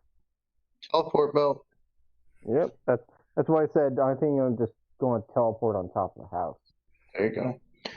I would like to cast speed with exalted quickness and intangibility. Shit ain't grabbing me. I'm gonna do greater intangibility too, because then it's minutes instead of it's 10 minutes instead of 10 rounds. You got the points. Yeah, why not? Why the F not? So let's go with speed first. And are you going to pay the 4 extra to offset the multi-action? I sure am. Okay, cool. And should I? Let's see. Mary's still next to me. Yep. Right next to you. I'm just outside, but Okay.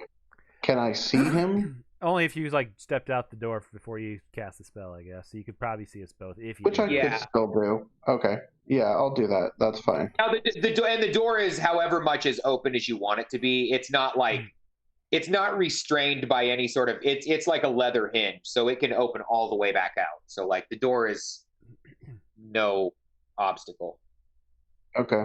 So that'll be, my goodness, so many points.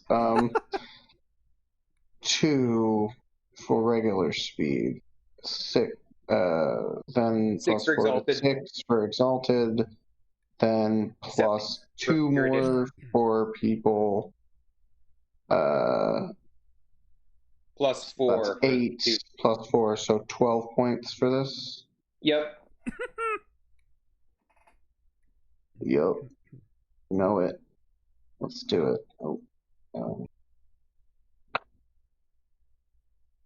Legionnaires. All right, so that's a raise. So I'll take that raise. No running yeah. penalties. Yep. And then I'll cast. That was minus 12. Then you're doing intangibility on yourself. Yep. That with I can. With greater. Yep.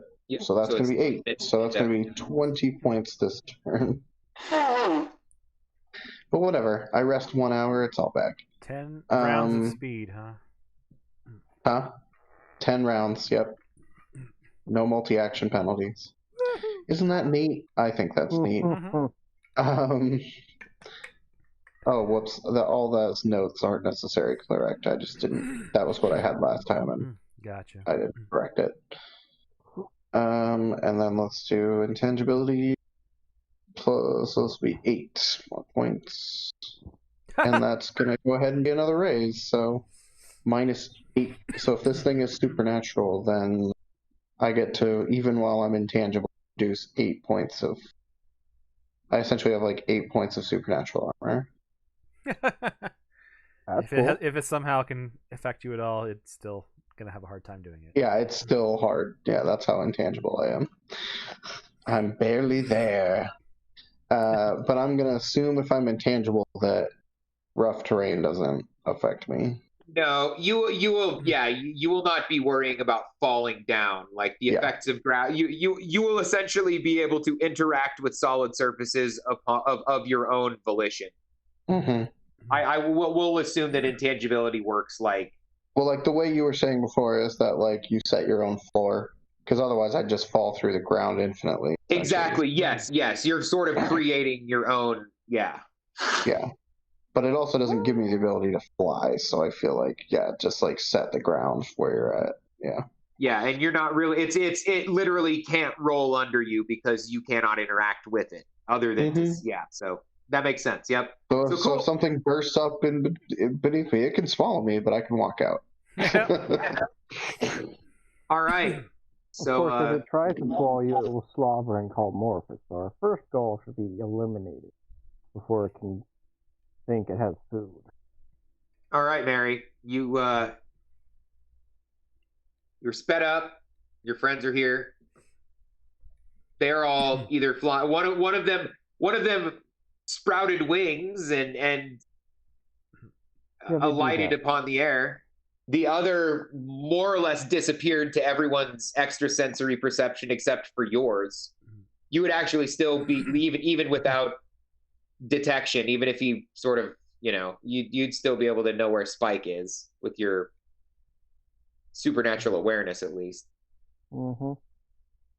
So, my first instinct is to just cast Slumber and see if we can just end it there. Within that, might as well try that. And then, secondly, cast deflection and protection. I think it was the other protection. Thank you. On myself. The mega powered versions of both of those. I have all the buffs. These things. Yeah, because I am a little girl that has no defense at all.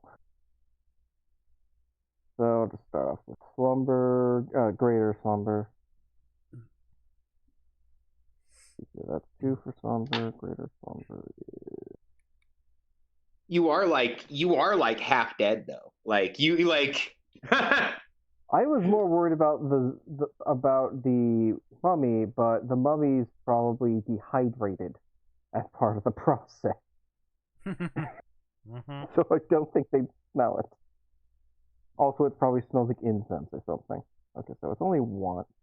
Only +1 to get. Well, here's what it comes down to. Do you clean the mummy every time you get back after battle? You know? Probably don't. Then again, I don't think it's ever killed anything.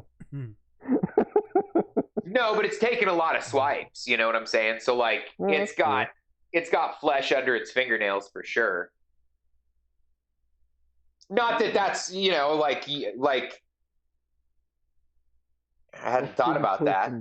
Prestidigitation doesn't exist in this world, so I can't say. I mean, elemental manipulation is more or less your prestidigitation. It's just how you want to trap it.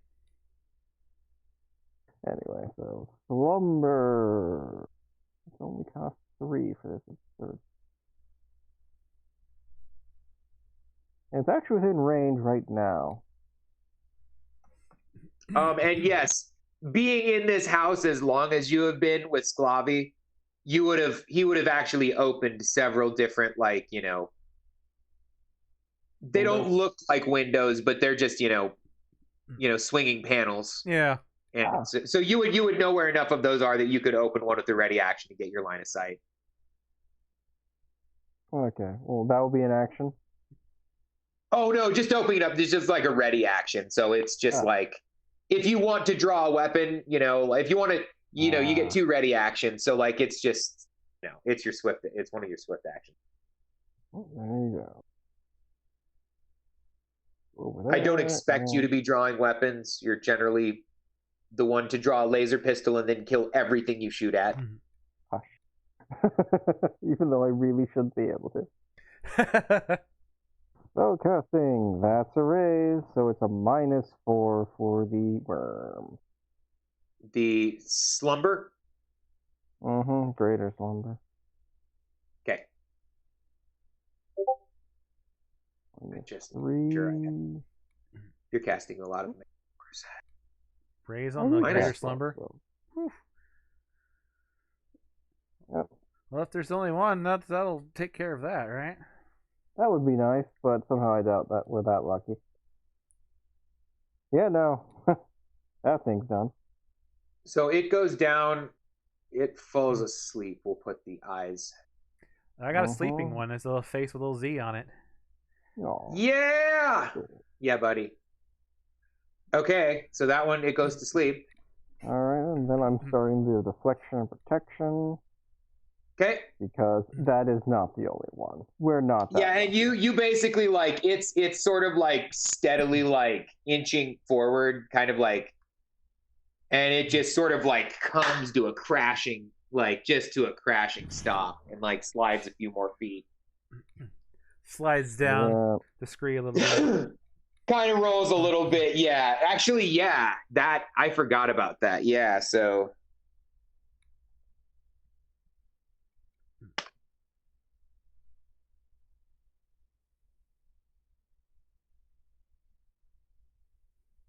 What? Roll 3 inches down the screen. Yep. It's not going to roll as far as you guys will roll, but it was moving at basically its full speed. So as long as it didn't drool, because it's that hungry, that could be the only one. But we'll see. So you're doing your deflection and protection. Yeah, need to look at what deflection just in case is. there's more. Deflection is 3. Okay. So casting for deflection. That's also a raise. Yippee-ki-yay. -6 for that.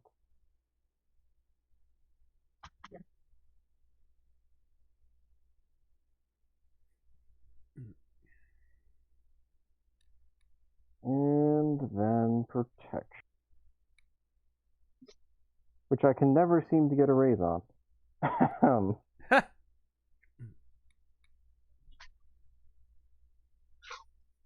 Hey, that's okay. That gives you a little bit of extra armor.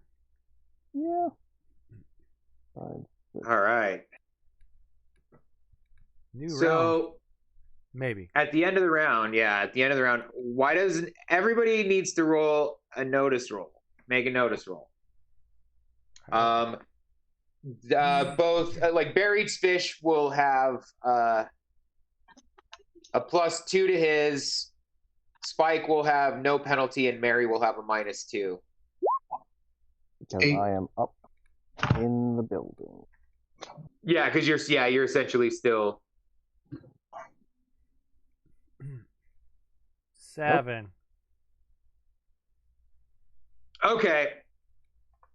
Barrett's fish can definitely, with his elevated position, see at least one.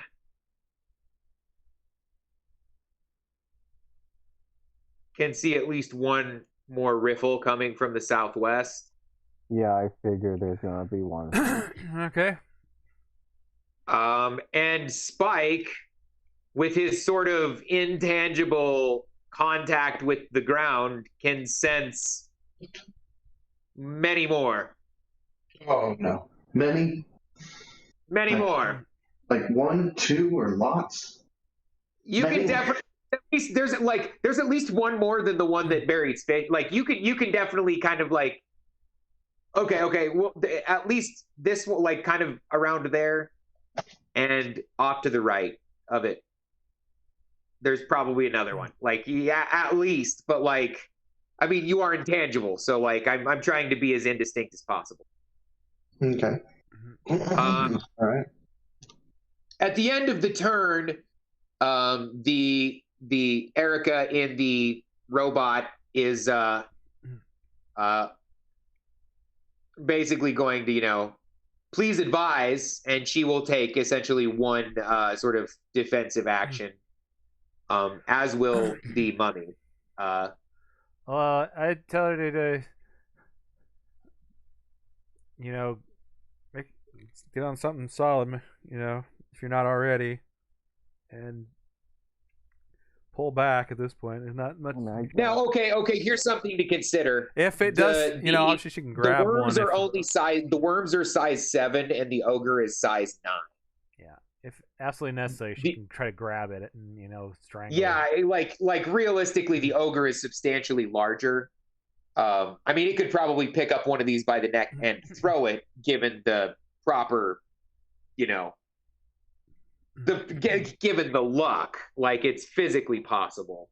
Yeah. Otherwise, just stay out of the way and safe, and like they would not be able to like grapple and thrash the robot about like they would be able to do with you guys. That's, yeah. So that's the order. Stay safe and protect the robot and the engineers inside. And okay. And she, obviously she's gonna do what you order. If a lot of them show up, meanwhile, would make do be prepared to be if things do to be able to launch missiles if we absolutely need it. But turn the weapon system on just in case. But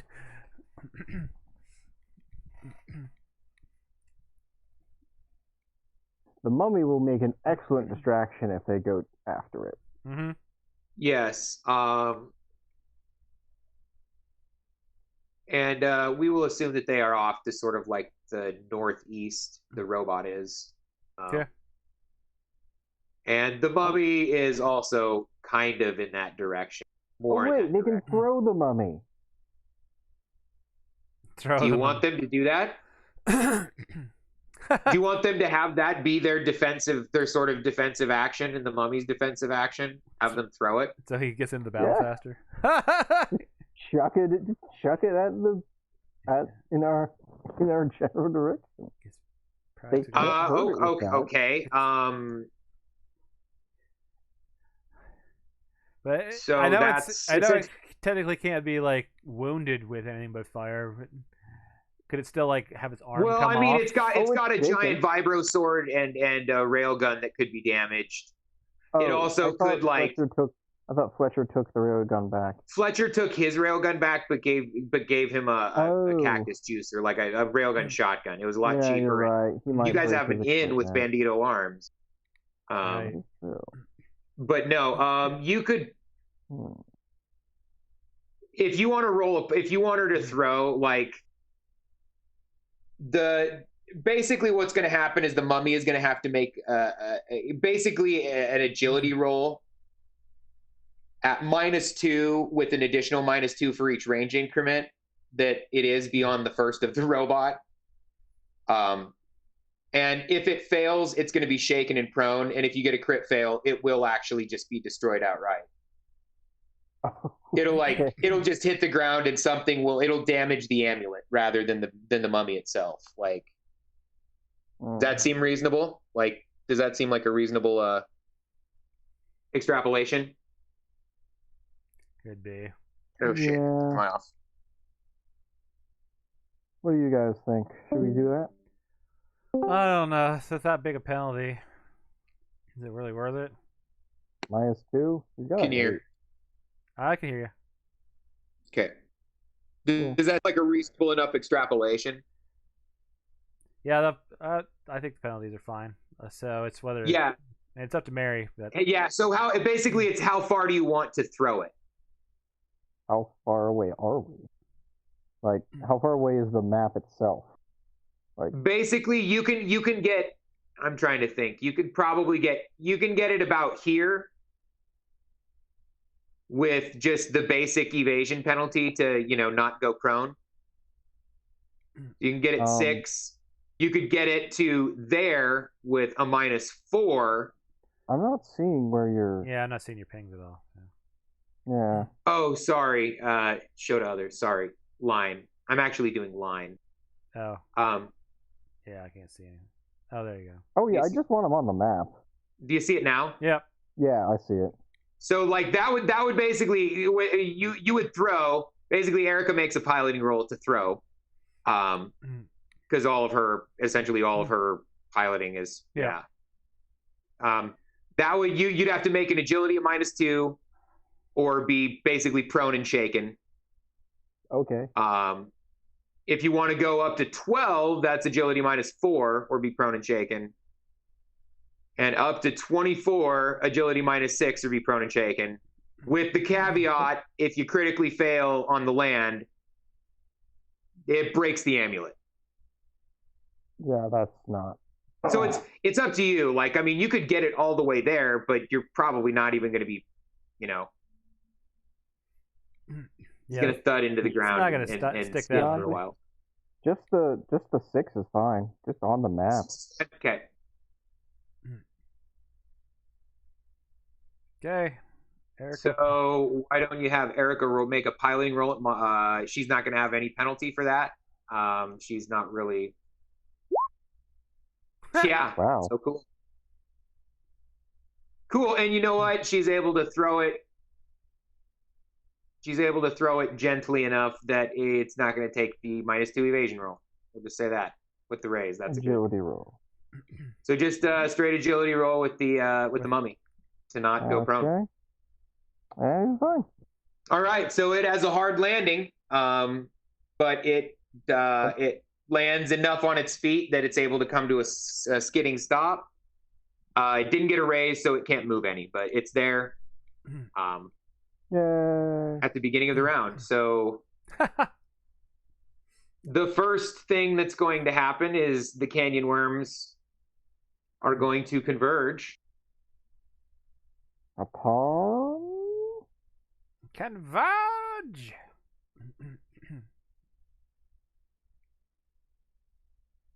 Well, it depends on what it really depends on what they are close to.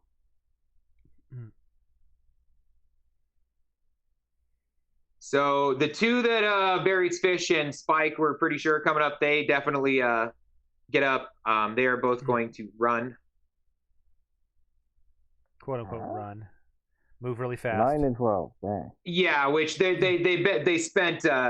essentially spent 2 to burst out of the ground. So 7 inches for the one on the left.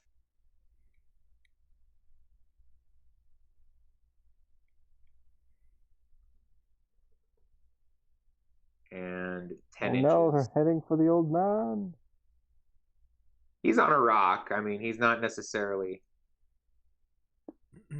And then the other one that burst up in the ground near the one that that it is asleep, gonna go after the mummy. You have fun with that. It's actually gonna run and try to attack it, all in one. Sounds like a plan. It is large, so it's going to take a -2. It's going to have to run. It's going to take a -4.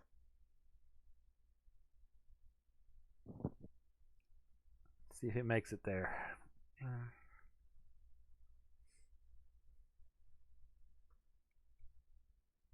Might not make it. I think 9. it's just enough. If you got the -2. Oh wait, no, it has a -2, so yeah. To crawl the ground. Nope, it's only 7. So only 7. Now you will notice that as they're moving, they don't seem to take any penalty for this scree while they're actually like moving, while they're conscious. Doesn't surprise me. Seems like their weight is distributed enough that they're not having any sort of issues with that. But no, that's it's only going to make it 7. I don't think that's quite, unless it has reach. I don't think they have reach.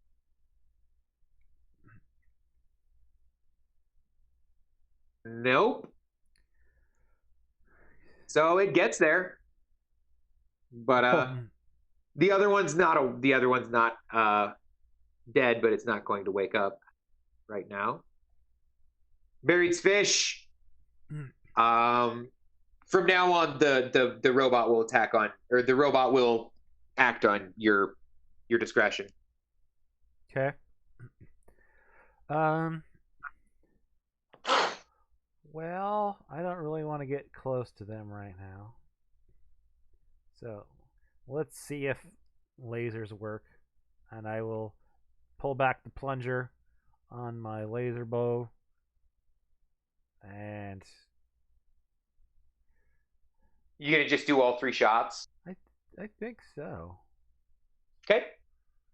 I'll probably fly a little bit higher when I'm done, just to make sure that I'm, from looking how long they are, that I'm probably out of their range after I do the shots. I don't want to increase the range first. So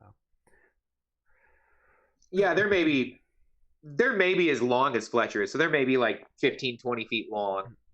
But they can only get maybe like 6, 8 feet off the ground unless they're like really trying to. Yep. Okay. All right, you will get a +2 for the size. I will, won't I? They are large. All right. Laser bow.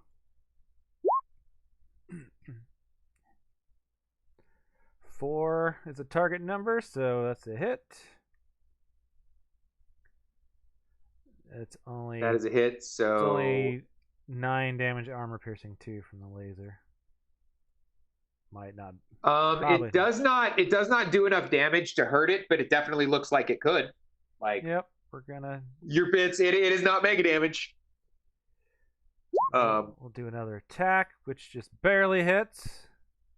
Yep. That's 15 damage this time. 2.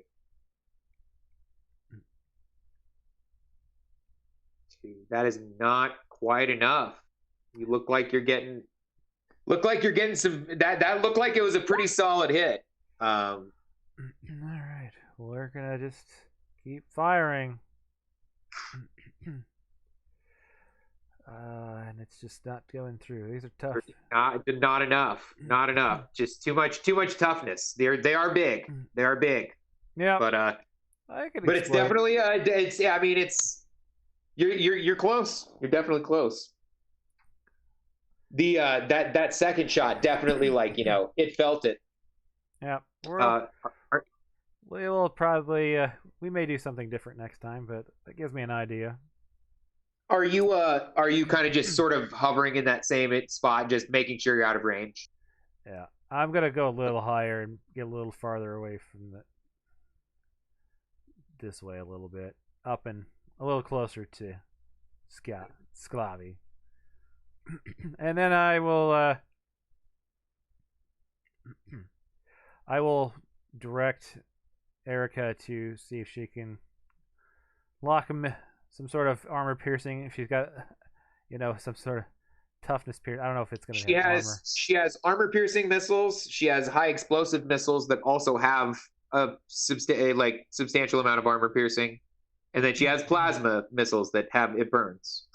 Plasma. They fire one at a time if you go to her deal.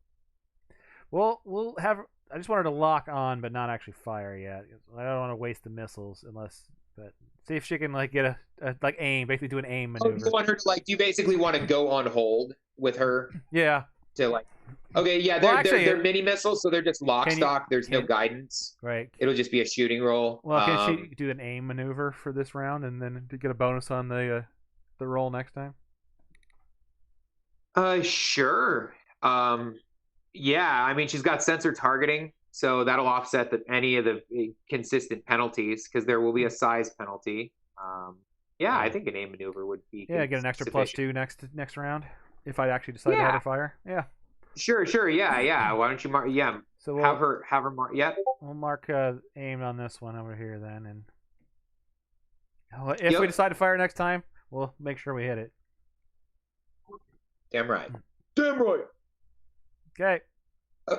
Okay. Yeah, and she says she thinks that high explosive missile will actually work. These the fact that your laser could hurt it. She doesn't really want to waste an armor piercing on it. She thinks the high explosive should probably do enough. Okay. Well, use her judgment then. Let's see what Slkawi has to do.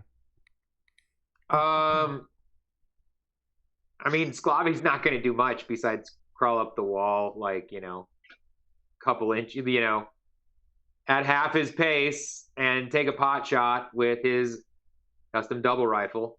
I think they're in his first range. They're pretty close. Yeah. Yep. You know what? No. You guys have this taken care of. He's going to shoot the one that's passed out. Oh, and try to wake it up. Thanks. Well, actually, yeah, that's true. He'll just shoot the one that's in front of you. I mean, if he could be dumb enough to do that or not realize it's just No, sleep. he's not dumb. I mean, he's survived this long. So, yeah. I mean, it potentially could wake up throughout this battle anyway at some point. So he shoots the one that's closest to you, but it doesn't do anywhere near enough damage. And that's one of his bullets. All right. It is next. Spike. Yeah. Slkawi's not doing really anything. Like he's more just he's a millstone around your necks. I can't tell which one is the one that's already slumbering. The one up north. Up north. It's I put a little tag on it. There's a sleep token on it. Okay, then I'm trying to decide what I'm going to do for this whole time. Since I got 3 fucking moves here. Let's see. I'm trying to figure out. I got 3 things you could do: do a little dance, make a little love, and then get down tonight. Okay. This is something that I have wondered, and I like. Can you turn on your damage field while you're intangible and have the damage field still hurt? I was thinking yes, since it's a psychic damage field. I would imagine so. Yeah. That's kind of what I was thinking. Does all the psychic powers still work? But I'm not going to. Creative way to use where I'm trying to think if I should entangle them, but I'm sure they can break free even with crazy Pretty shit. strong, probably. Yeah. So let's. I think I would like to. I would like to cast lower trait. Ugh, I had this all worked out. I forgot. On these 2, like I'm gonna walk to the point where I can get to both of them. Sure. Okay, sure. Lower trait yeah. on both of them. Yeah. What are you going to lower? I'm going to lower their spirits. I'm going to greater whatever, and then I would like to cast sloth on both of them. Greater sloth, and then I will also, as my third one, say I will cast intangibility, just in case my high backlash. Wait, does backlash end my turn too? Yes. Oh, okay. Or no. It just you take fatigue. You lose all your. Well, actually, here's the thing. Yeah. What? You actually get bad stuff here too because you're in a rift zone. Sure. Oh. Okay. Well, or actually no. It's only in the rift zone that you get backlash. Yeah. So yeah, we went through it. So but you're going to declare that you're going to recast intangibility in case you lose. I will not do it if I don't. It still fails, and you take a level of fatigue, and everything ends. Yes. But you don't get like the really bad stuff. It doesn't end my turn. It's technically not backlash. Yeah, right. But it doesn't end my turn, so I could still cast a third spell after I. Yes. Then yes. In case I.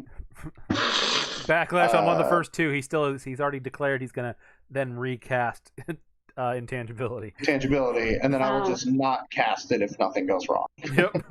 I like that idea. Yep. Because I'm gonna go walk in the middle of. And you're going to fucking like David, man. Yeah, I'm just walking in the middle of these 2 fucking worms. All right, and when you get there, I would like you to make a notice roll. I will do that.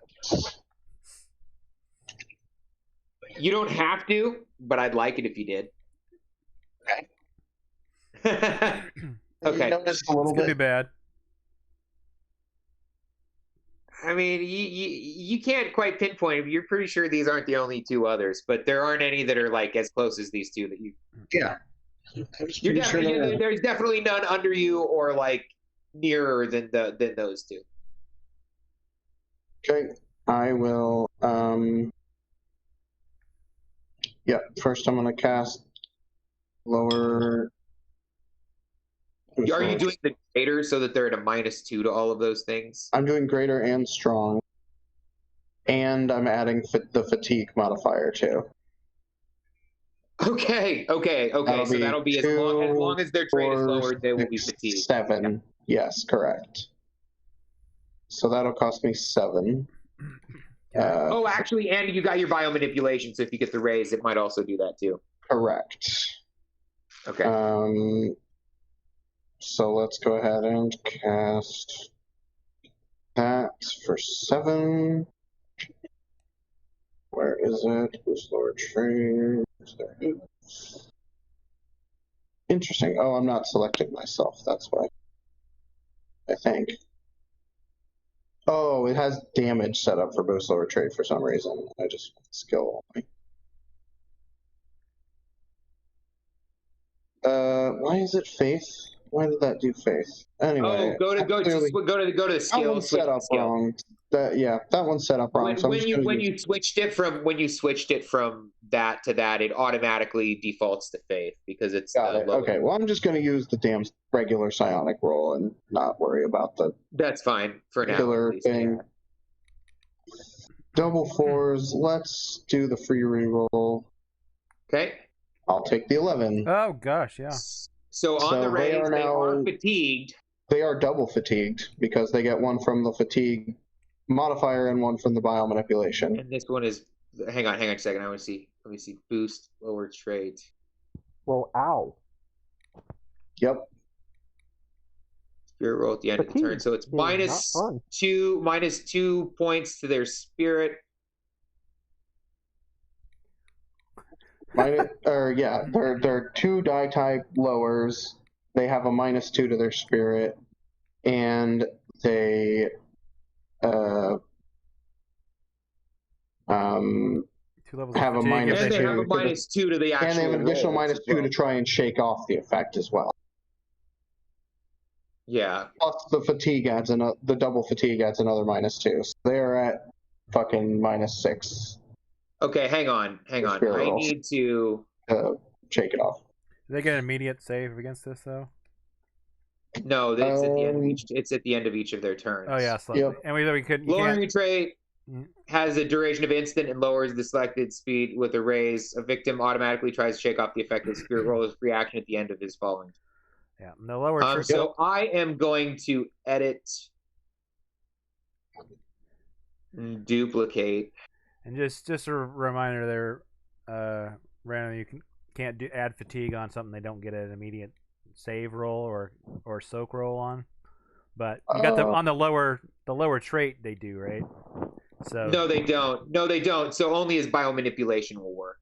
I'll just. So you want to spend that 2 extra points, but that's fine. Right. It's only 1 fatigue. But yeah, I think I'll look it up. It's 2. It's expensive. Is it? Oh, okay. You're right. It is. Yep. Okay. Then I won't do that on that one, but they are fatigued 1. Yes. No. And they're -2 die types. The spirit -2. To that, they have 1 level of hard fatigue because of the biomanipulation. What else do they have because of the lower trait? Okay. Then the same is true of Sloth. I can't fatigue that one either. Damn. I was hoping to get them fatigued out for, the whole. No, but they're at a -4 to save against it. Yeah, but if I could have gotten them with 3 fatigue each, I could have just taken them out in one go. They would have passed out. Or maybe they have 4, I don't know. But... I mean, I guess that's what we were talking last time, but the way that fatigue power modifier works. And maybe like when they make their save next round, if they fail that roll, then they get fatigued. Because then they don't get it immediately, but they could get it next round. That almost actually. Yeah, that actually might be the way. That might be the better way to do it. I don't know. I think you're right the first time because it says or is resisted by the target, and it's I don't know if that counts as resistance. Yeah. Yeah, I feel like opposed rolls are probably the best. Yeah, I think you were right the first time. Okay, cool. So I just had to set up a second. That's enough changes that I don't want to do that multiple times per turn. So I just set up a new character sheet for that guy. Okay, so you did that. So that the lower trait worked. So now I'm gonna try and do sloth, which will be an additional 2, 3. Oh wait, what's the strong 5 for that? And this one also doesn't. This one also doesn't have a save. Yeah, this is the same thing. Yeah, as the other one. We are going to do the greater sloth though, so that's going to be 2, 4 for the power, 2, 4, 5 for additional recipients, and 6 for strong. So this will be another 6. Basically, it's the exact same thing again. But this also requires a spirit to shake off, so that's why I did it in the first place. Let's roll that sucker.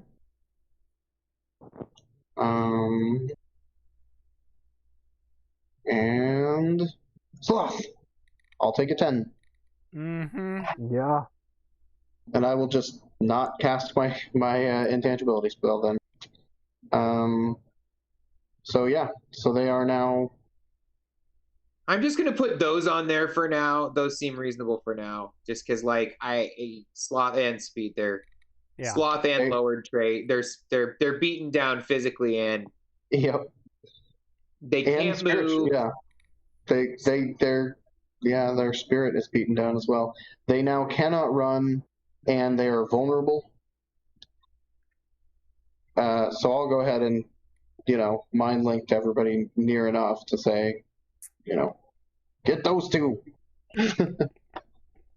They are. Okay, so sloth speed. So they're vulnerable, and it's an additional -2 to throw off that one as well. Yeah, so it's -4 to throw both of those off. Okay, cool. Cool. And then I'm just like standing and both my arms, like Neo put out one arm, but he puts out one to each worm and does the bring it on motion. They can't because they're super slow. And all right, Mary, your mummy has a worm right next to it, so I would say that since you're not really directing it, it will attack that. So if you want to have it attack, however, whether it wants to just cut into it or shoot it, whatever. And you made sure to check they did get fatigued a second time as well from the bionic manipulation. Oh, you're right. Yeah. You son of a bitch. That's awesome. That is awesome. Actually, biomanipulation only works. Well, biomanipulation only works on specific spells. So let me double check that it's the right spells. I believe it works on both of those. But yeah. What's the book that has the biomanipulation in it again? It is. Is it the field manual, or is it the Arcana Mysticism? I think it's the field manual. Anyway, so does a 6 hit Yes, it is. Yes, it is. It is blind, confusion, lower trait, silence, sloth, slumber, or stun. All right, both sloth and lower trait are on that. So you don't have silence, but you are blind, I don't think. Nope, but both lower trait and sloth are on that. So 7. That's double biomanipulation. Yeah, so 8. That's going to be at a +2 because of the size. So they've got you're like worms, but they're just like juddering all over the place because they got like ticks. It's weird. That is a hit, Adam. Oh, it is? Oh, okay. Yes. Roll damage. I assume it's not a raise. 15 enough? I believe 15 is enough with all of that armor piercing. With the armor piercing, yeah, that's what I didn't have on my shot. Yes, that is enough. That one just enough. He gets. You can see that Mr. Mum gets a blade just kind of underneath one of those segments and just, cuts it open. Just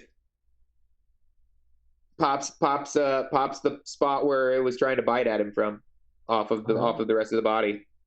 Can I have him move forward after that, or is that just the end of the turn? Why don't you go half pace? Half. It's gonna, unless you, yeah. He can move. Actually, yeah, he can move half his pace because he's gonna kind of have to get around it. It's like a coiling mass. So I can basically get on the other side of it. That works. Yeah, that's pretty good. Meanwhile, what is Meanwhile, back at the shack. Yeah. I think she's going to pull out her laser gun because these things aren't worth the mana cost for bone spears. And there's a lot of them, so yeah, I think she's just going to try shooting, just shooting 3 times.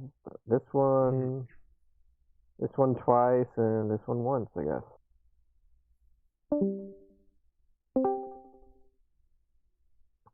Do I get a plus to it because they're bigger than me?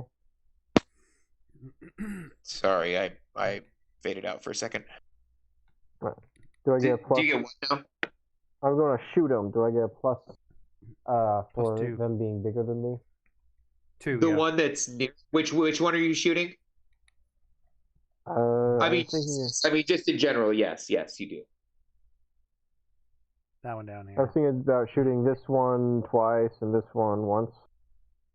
Okay, yes, you will get a +2 for size and +2 for vulnerable. Sweet. I doubt it'll do much damage, but hey. Actually, how about this? Oh, okay, you want to know a way you can do more damage? Sure.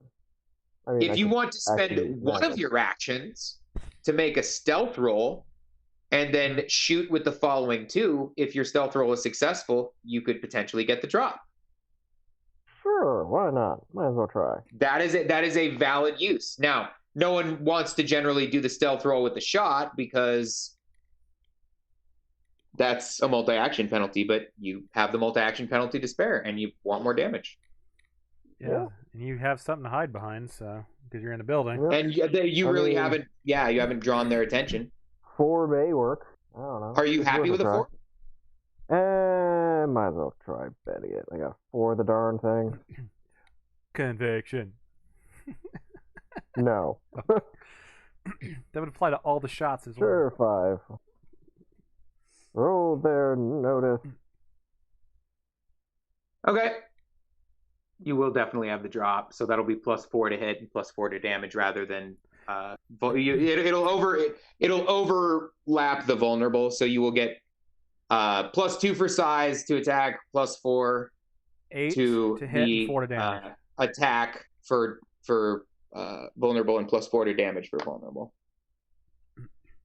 So how much is Plus the modifier? You have +8 to hit. +6 to the attack. I thought it's 8, right? No, because vulnerable and drop don't stack. Those don't stack. Okay. Okay. So you use the greater of the 2. Okay. I guess I'm aiming at this one first, and then this one. Or nah, just might as well try. So 6 to the attack and 4 to the damage. That's a lot of attack damage. Good thing you looked up that those Let's don't see if stack. I still fail anyway. No. That is an 8. I wrote it. That is a raise. Sweet. So damage. Should we just add the damage after? Yeah, you can just add it after. Yeah, we'll add it after. Yeah. Speed it All up. right then. 8, 11, So that 15. is 11. 8 plus 11, 15 plus No. armor piercing 2. I was hitting that exact same number. That is not Oh. quite enough. No, Oh, darn it.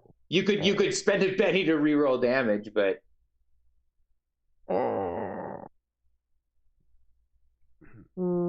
Yeah, I think I am. I mean it is a raise, so that gives you the extra. Yeah.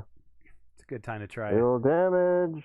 That'll Hey! do it. 26. Bazinga, as they would say. There we go. So that's that one. I don't think I get the drop on the other one. So No, you don't. No, you don't. no, I might as well try. It's essentially like you don't. If you had a silenced weapon, you potentially could. Another raise. Wait, that's not with the -6. Not with, so it's you got +4 still though, so it's still a raise. Yeah, so it's still a raise. It's still a raise. I'm gonna get rid of this. Straight back to 0. Still raise. That's nice though. And damage with laser pistol. That's not enough. No. That is not enough. 13 No. is not enough. Oh well. Nice shooting. You just made it angry.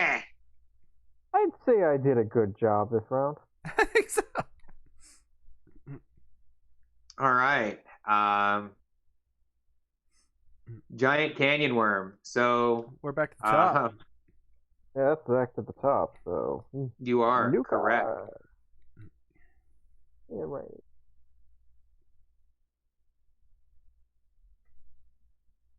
Mary gets what she gets. What she got. Yeah. Oh, I'm at the All top. right. How the heck did I beat all of you? Except for Barry's fish. I'm draw 2, take the worst, and I still beat people. It's weird. All right, buried fish. Is there a combat edge that would help me out with the shooting right now? A marksman maybe? Marksman might. You have a flight pace, so you don't need steady hands. Right. What's that one that automatically gives you aim? That's marksman. Oh, that's marksman. It's a little. I think it's Sort a of. little bit different now, but it's more or less. If I don't yeah. Merv and I don't fire more than rate of 1 as a first action, may add +1 to a roll or ignore up to 2 points of shit. It's only +1 to hit though, because I have no called shots or covered penalty or anything. Is there a? You could potentially do a called shot to do extra damage. Maybe. So that's a possibility. Because like a quote unquote headshot would do 4 extra damage. I would say if you'd maybe you got a good enough common knowledge roll to know its weak spots.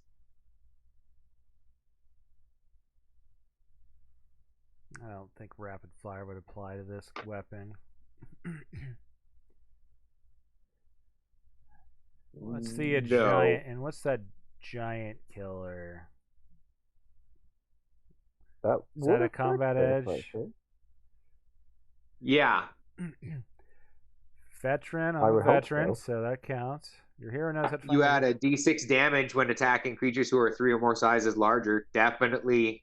All right. Definitely. We're gonna call on the warrior spirit, and we're gonna try to gain access to Giant Killer this round, and then we're gonna take 3 shots at the other one that's still standing down there. That is the plan. Okay. So, Warrior's Gift is innate, so it just does not count as one of my 3 actions. Or it's not a free action, so so I can only get 2 shots. Right? Innate, you can do one of those free on top of, right? Yeah, innate you get 1 free per turn. Yes, Yeah. yes. So like, yeah. All right. You didn't use any of your others, so All right. that Warrior's Gift. That would. Let's give me this edge.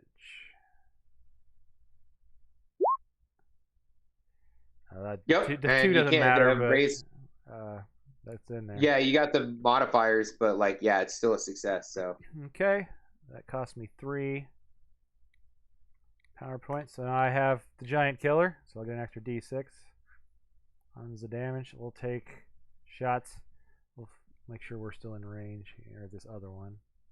I'll fly a little closer. I think it's a 12 on the laser bow. 15. I think so because I think you it's trapped it like a pistol, basically, right? Yeah, it's like the looks like Or like a bow, basically a bow. So it's at 15. So I just move up a little bit closer, and I'll take my 3 shots at it. All right. It is vulnerable, so yeah, you'll get +4. So that's a raise. That's a raise. With an extra D6. So let's hit an extra D6 here. So that's jeez. That was terrible. Let's re-roll that damage. I got pennies to spare. Yeah. So 29, 34. Yeah, you definitely like you're at an angle where you actually shoot through like a large portion of the body, like in a direct line, like, and take out just large portions of, you know, its sort of gooey inside, gooey internal goodness. So you have a third shot. You could take a shot against one target within your range if you want to shoot at the sleeping giant. I would rather try to kill it while it's still sleeping. So I will fly a little bit closer towards it with the rest of my movement. But I don't feel like comfortable taking the shot and accidentally waking it up in the process. The tech team has an aimed action holding. Any. Yeah, but it was at the one that's already dead, though. Like you have to pick the target you're going after. I don't. Let me check. I think you do, unless they've changed. I mean, you did before. I think that was one of the steals they changed. Let me. It's been a while. We haven't played in with anyone that was a sniper. It is 97. Nope, you're right. Particular target. Yeah, so they don't have aim, and I'm not gonna have them waste a missile. Maybe it was the early one that didn't have a particular target. That was one of the aim changes. Nope, just hold off on the shot. I think we got it under control at this point. Don't waste the missiles. Mary's turn.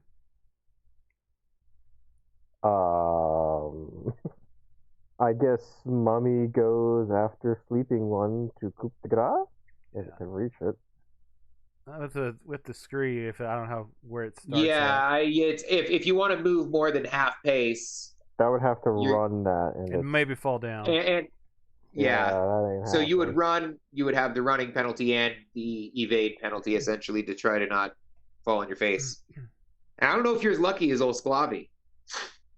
I mean, if we can get through this round without waking it up, I could just go over and kill it with my psi sword like in 6 seconds. So I'll just have it move down south then. Not like it can get very far, but hey, we'll be at half speed the entire time. And I have no idea what to have Mary do. You would teleport. You could use your teleport belt, dude. Oh yeah. Or you could teleport over there and point blank it right in somewhere in the head and kill it. Just fire a bunch of rounds into it. Up close. Shit. You can teleport next to one of the dead ones and raise it as a zombie. Ooh, right. You know, like you actually can raise zombies, and like, sure, I mean, it would take a little bit of like retooling at times, but like that is something you can always do. It's like, well, and I mean, for that matter, you have 3 actions. You could teleport 2 times. Yeah, that's what I was going to ask, actually. So with all that stuff. Let's see here. What is the quick raise thing? Is that no? It just takes an action, dude. It's just zombie takes an action. Like that's what it takes to cast. Like you don't need some big giant ritual just for a temporary zombie. Oh, they become practice and using divination express. And I mean, if you were using the teleport belt, that's just it's an innate ability and it only costs PC. I was looking up the oath thing. Oh yes, that's an innate ability. It costs you 2. Which means it doesn't count as an action. Which means I'll just fucking do that. I'll just teleport over there, do the raise thing, and then teleport back like on top of the building. Which one are you going to? Do I have to be right next to them? Like, can I just do both of them? Zombie has range of No, smarts. actually, it is smarts. It is smarts. It is smarts And I range. am smart. Actually, I don't even need to leave the house. Yeah, I think you were close enough to both of them. You could just raise 2 worm zombies. Here. Yeah, I mean, if you got smarts at 12, Yep. you could totally do them. Yeah, you wouldn't even have to move if you wanted to do that. No, Yeah. I have smarts at 10. And I've been meaning to. You can do it as a single action anyway because you could, but you have the actions. It's gonna cost. It's actually cheaper to just do it +1 4 points to additional zombies. I'm gonna have to move into their range, into the range of 10. Okay. Then zombie. Yep. Zombie with 1 additional zombie. Yep. See, the cost is 2 for a creature this size. 3 plus size, it will be 10. Yep. That's not too bad. It is size 7. Yeah, size 7.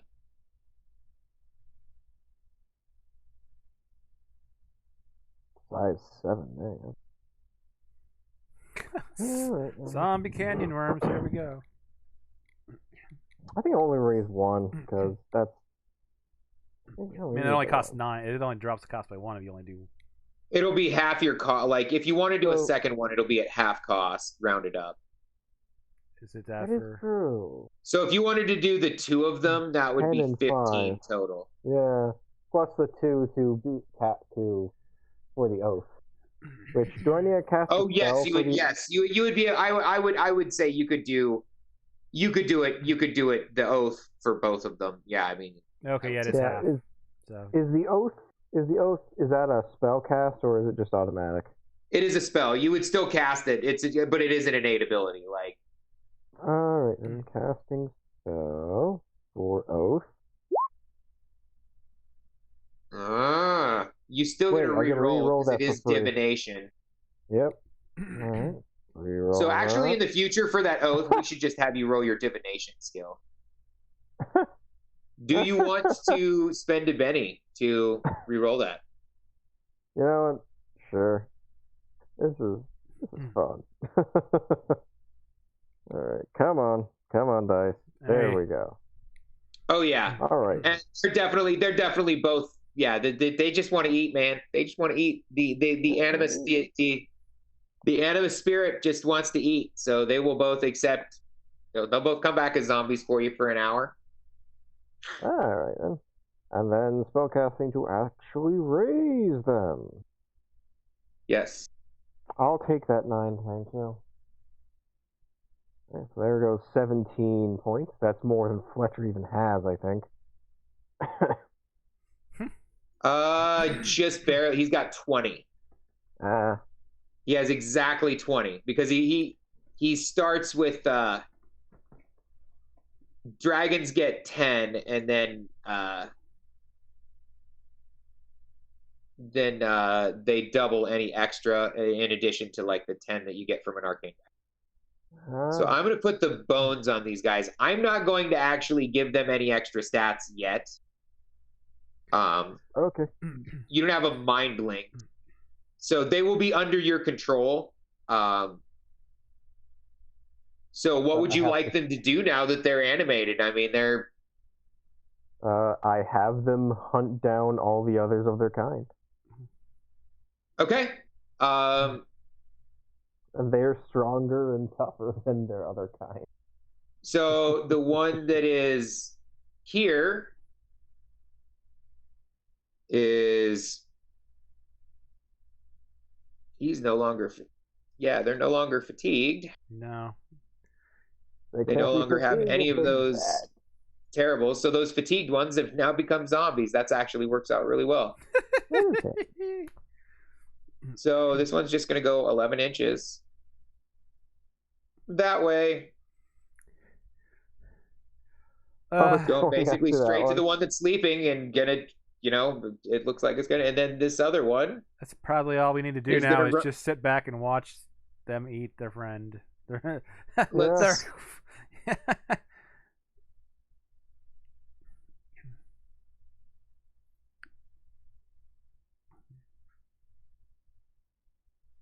gonna head there.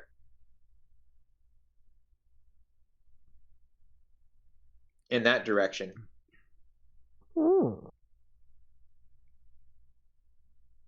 Um, better at and fighting. Slkawi would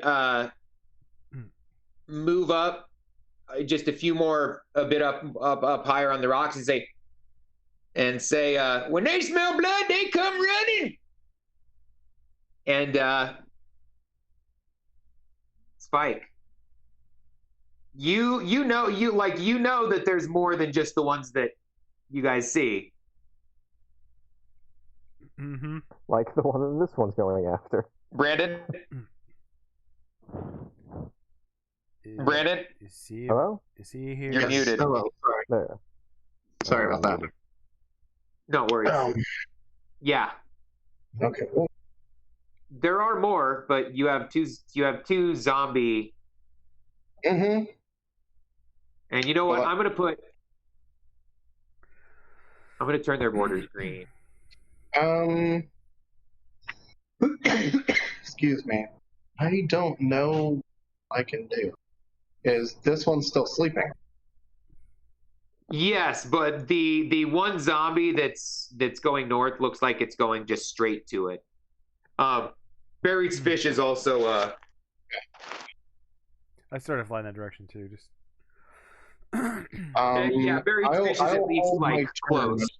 I guess I'll hold my turn till after the worms. Okay, cool. Oh, I don't know what else. I don't know that I can do much. yeah, it makes Okay, sense. if you hold until after those worms, they do not go at the same. These are the real worms and not the zombie worms. They're not the worm coil engine. How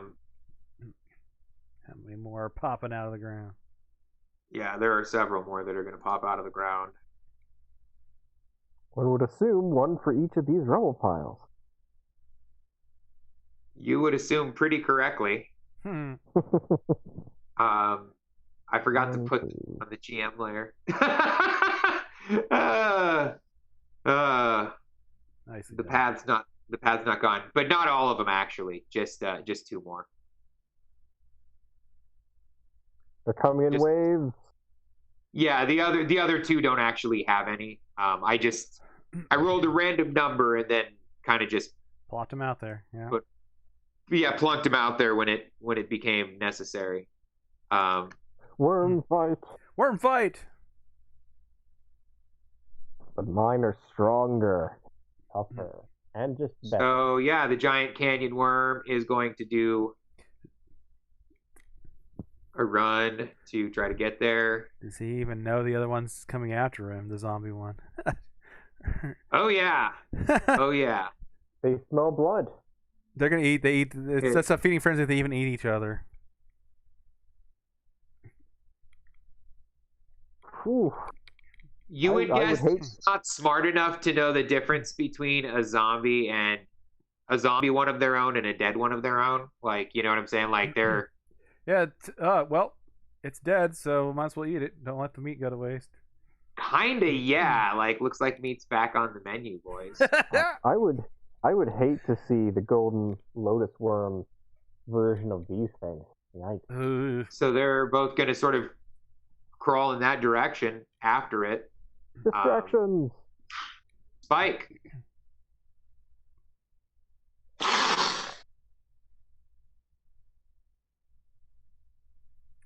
Spike, Brandon? are you muted again? Yeah, 1 second. Sorry. You have targets. Sorry. Just unplug this thing. Okay.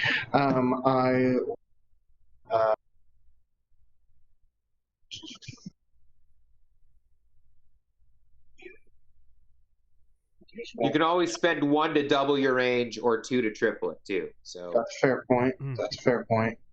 I will. Can you move me there? Oh, sorry. Yep. I should declare. I will move there. I will. well, if you want me to move you Fine. there, just at least so you can measure stuff, that's fine. Like Yeah. we know that you're moving your speed like 6 inches. Yeah.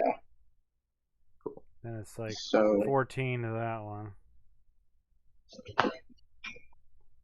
About the same to the other, looks like. Yep. Yeah.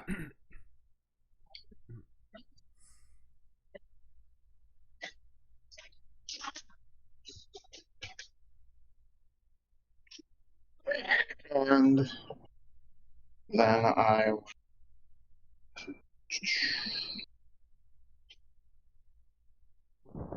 think I want to just like stun both of them and then confuse them, maybe. Okay. Stun is pretty great. Yeah. So let's do. Shit, I didn't want to stun.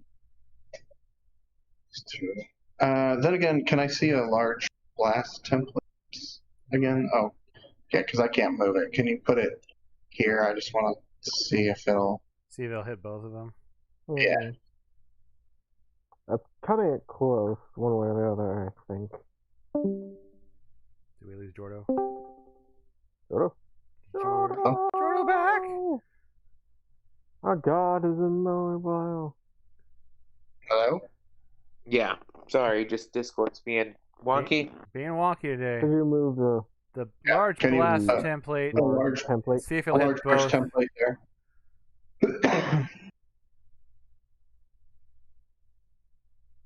Because I think that, like, eyeballing it, that should hit both of them.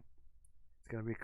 It's touching it, right? Yeah, as long as it touches the base of the token, it's basically. Over here. You have to scroll down, probably. It looks like it. So you could Yep. just Yep. you put all three. Yep. You can move. And I mean, yeah, you probably like the what's it one's just out of range. You could set it so that the zombie's not affected. Yep. So yeah, you could do that with stun and confusion. And I will do stun. So that'll be 2, 5, 2. Well, I say it's now. I'm not gonna tell you your business. You should probably do confusion first. Okay.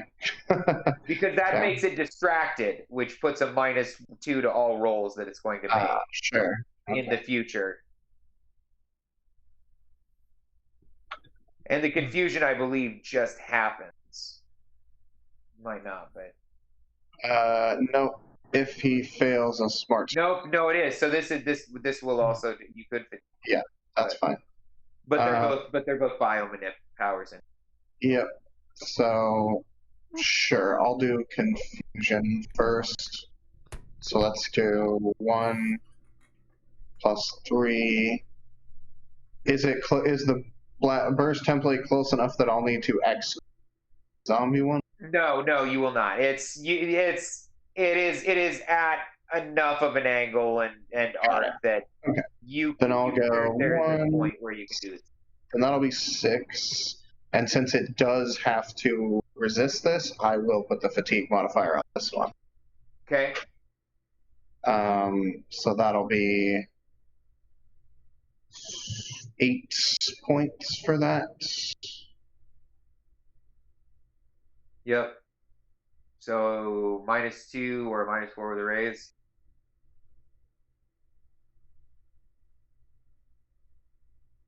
Okay.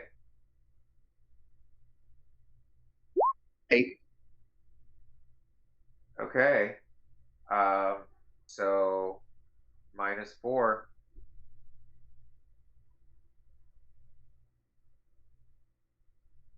That is a smarts roll.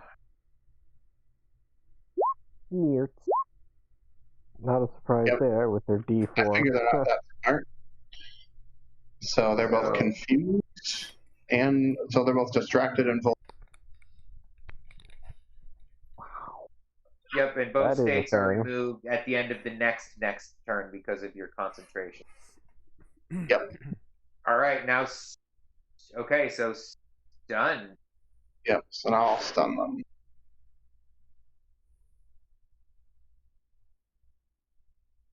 which I think. Oh, and they have 2 layers of fatigue, right? Because You're right. I forget the Yep, 'cause you got biomanipulation. the hard fatigue and the soft. Yep. The biomanipulation that did work on confusion and stun too.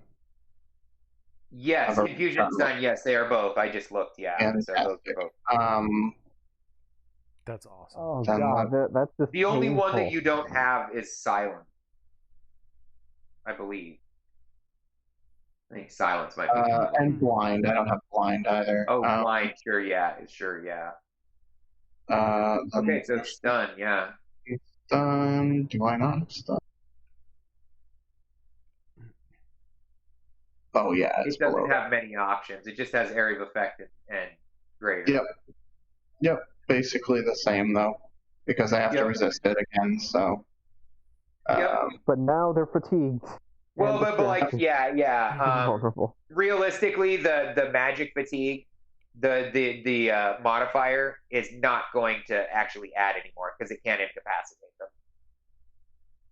You can only at most have fatigue. Biomodulation can though. The biomanipulation can, but the one from the modifier cannot. Oh, fair point. Then I might as well not even. No, don't even worry about spending it. Like it can't even work if you even if 2, you 5, 7. So that'll be 7 points. But so if you get this off, they will basically be incapacitated. Just pass out because of biomanipulation. Yeah. Yep. Yeah. They'll just be in so much pain, or their nerves. If you get a raise, so if you wanted to spend the 4 points, yeah, that's set up for damage. So just use the regular. So let's just. Yeah, you're right. I'll spend it to. Wait, no, it's at 7 already. Yeah, sure. I'll spend 2 more to give it a +1. So it'll be at 9.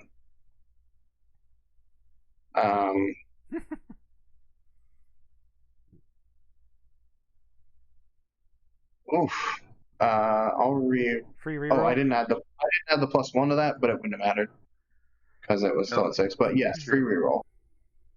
Hey, they're incapacitated, Take stunned, 18. confused. They're just out. They're done. Okay, They're so stunned, confused, they still and have get free roll.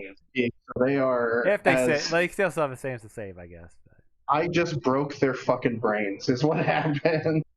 They didn't. First one. I didn't hurt them. They'll come back. Once you kill them. Okay, so the first one actually saved. Holy shit! Against it. He's only stunned and vulnerable, but he's not down. That's fine. He's vulnerable. He's vulnerable and distracted. But this one is definitely stunned and. Which makes him just gone. Yeah. More or less. Let's put the lock on him. He's locked down. He will get he's stunned, so he gets to, I believe, save at the end of each turn. Well, but he has 3 levels of fatigue. Yeah. Oh, you're right. Yeah. No, he's out. You are right. Yeah, I just finished him. His nervous system is shot. Right. Yeah. Well, good job on that other worm. He's out. Okay, so that guy. Okay, so yep. Okay, well. But I only have 21 points left. Oh no. All right, so we have essentially one last round. Yeah. Pretty much. How long did it take? Oh, I guess God. Okay, just knock the other one out now. And the poor creatures. So Spike, you get the red Joker. Benny's all around. Everyone gets a token. Here, I will deal those out. You need to give me another. You need to give me another card. I already checked. It was a 4. Oh, okay. I got the fucking Joker. Of course I did. Of course you did. That's fantastic. Knock this other one out. Knock him out. Finish this one off. Yeah. Okay. And then let the zombie eat him. I can't confuse him again, can I? It's just cheaper to do confuse than it is to do stun. No, because he's still confused until the end of this turn. Because you've got the channeling and the concentration. We decided that since it's the end of your next turn, and you can double the deal. It's the end of the next. So he's distracted and vulnerable for a while. You could lower his Cool. trade, I guess. Then I would like to just cast Greater Stun on him. Oh, what's that? Twice. What's that? I forgot that I needed to pay 2 to extend the range of both spells too. So. Oh, cool. No, that's cool. That last turn. This turn I can move close enough that it won't. I guess I forget I can run without penalty too, but who cares? It'll be fine. Yeah. And as you actually get up closer to these rubble piles, you would notice that like there's kind of some holes in the ground here that like you would guess that they frequent these pretty often, like, or at least something does. I'll cast Stun twice. Just in case it doesn't go right the first time. How much is Greater Stun? Let's see. 2, I think. Oh, jeez. That's a lot of noise on the stream. I mean, he's already got -2. Yeah, sure. I'll do stun, and I'll do a Greater Stun, and then maybe just a regular stun. If the first one doesn't work. Yeah. Okay. I'm conserving my psionic powers. I'm conserving my ISP a little bit. Get hit by something else. Sure. No, that works. So this will be -4 points. And so this is at a -2 or -4 raise. Yep. Mm-hmm. Yep.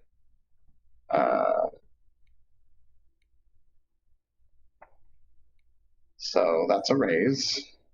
Mm-hmm. Or I guess, is it opposed for raise? Or No. okay, then yeah. So he's at a -4. This is just the roll. He's at a -4. He is distracted.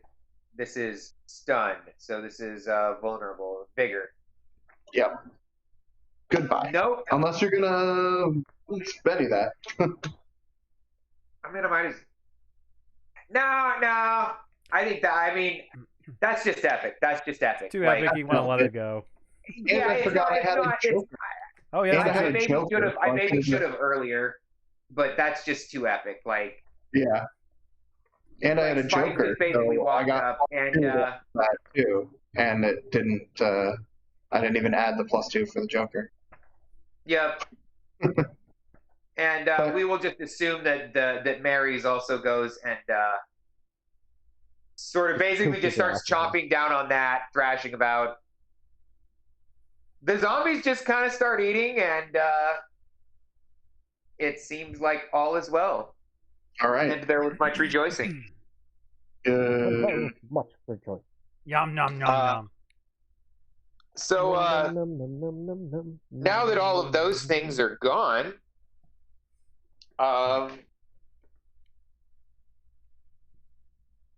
you're kind of not exactly sure what to do now. I mean, because you had asked Slkawi what you could do to help, and then you were kind of interrupted by the rumblings. Well, the first thing I do is I fly in, so I go fly and land next to him, and it's like, I guess we kind of helped you then. I guess that's good enough then, huh? We probably should clean up these bodies though, because it'll just bring more of them at some point. Or that, or you got to move your house. Oh yeah, I think it's probably about time I mosey on. This is well, I'm glad they didn't catch me while I was on the John. Oh jeez. And then he that's almost like the perfect place. If you actually had an episode, you'd cut it right after he makes that joke and you go to credits. yeah. No. But he says, well, you know, I might maybe might you seem awfully handy in a fight. Maybe we can find another way to get that gold. Maybe we can find another way to get that gold. You have some thoughts. You know, on riding that stagecoach is one dangerous proposition, but there are other ways to skin that cat. I think we would love to have your help skinning that cat. And so I believe we can kind of hand wave. I can assume that the robot crew with the heavy flamethrower would make short work of burning the bodies. Oh yeah.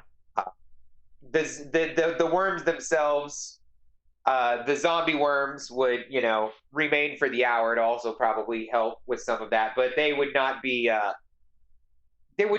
viable options for zombie worms. Just because anytime, like their saliva, even after it's dead, it would just, So they don't really have a skeleton you could turn into a skeleton. Yeah, they're purely muscle. Yeah, they're just muscle surrounded by these bony plates. So, but while you're doing that, Slkawi is gonna kind of gather some things up. And he goes into the caves behind those in the rock escarpment, and around there, and then he kind of goes. He's kind of gone in there for a while, and then you see him coming out around the south side of that rock escarpment, leading what appears to be a mule that's been packed up. And says, "Yeah, well, I won't slow you down, but I gotta bring my mule." And he looks like he's got some gold pans and a pickaxe, and he looks like some frying pans, a big metal pot. Like he looks like he's ready to go. So. I think that's probably a good place to end with the old prospector finally seeing the worth of your grit and deciding that, you know what, maybe you don't have to ride the stagecoach. Maybe there's another way. That stagecoach didn't sound like a very fun way to travel. So. Well, I mean, you can rob the stagecoach or you can rob the train. And on that note, thanks everybody for tuning in to the 13th episode in this crazy series of Riffs for Savage Worlds, played via Roll20 at roll20.net. Check out Savage Worlds and Riffs for Savage Worlds at Pinnacle Entertainment Group's website, peginc.com, peginc.com. And for all of the amazing giant library of books with riffs and all their other settings from palladiumbooks.com. Check them out as well. Thanks for tuning in. We'll see you probably in a few weeks. I don't think I'm available next week, and I host the streaming. These guys may still end up playing a small side session off of this or do something else. Yeah, perhaps they'll find some sort of trouble along the way. And then we can just hear about it in a few weeks after that. So yes. Thanks again, everybody. We'll see you in the future.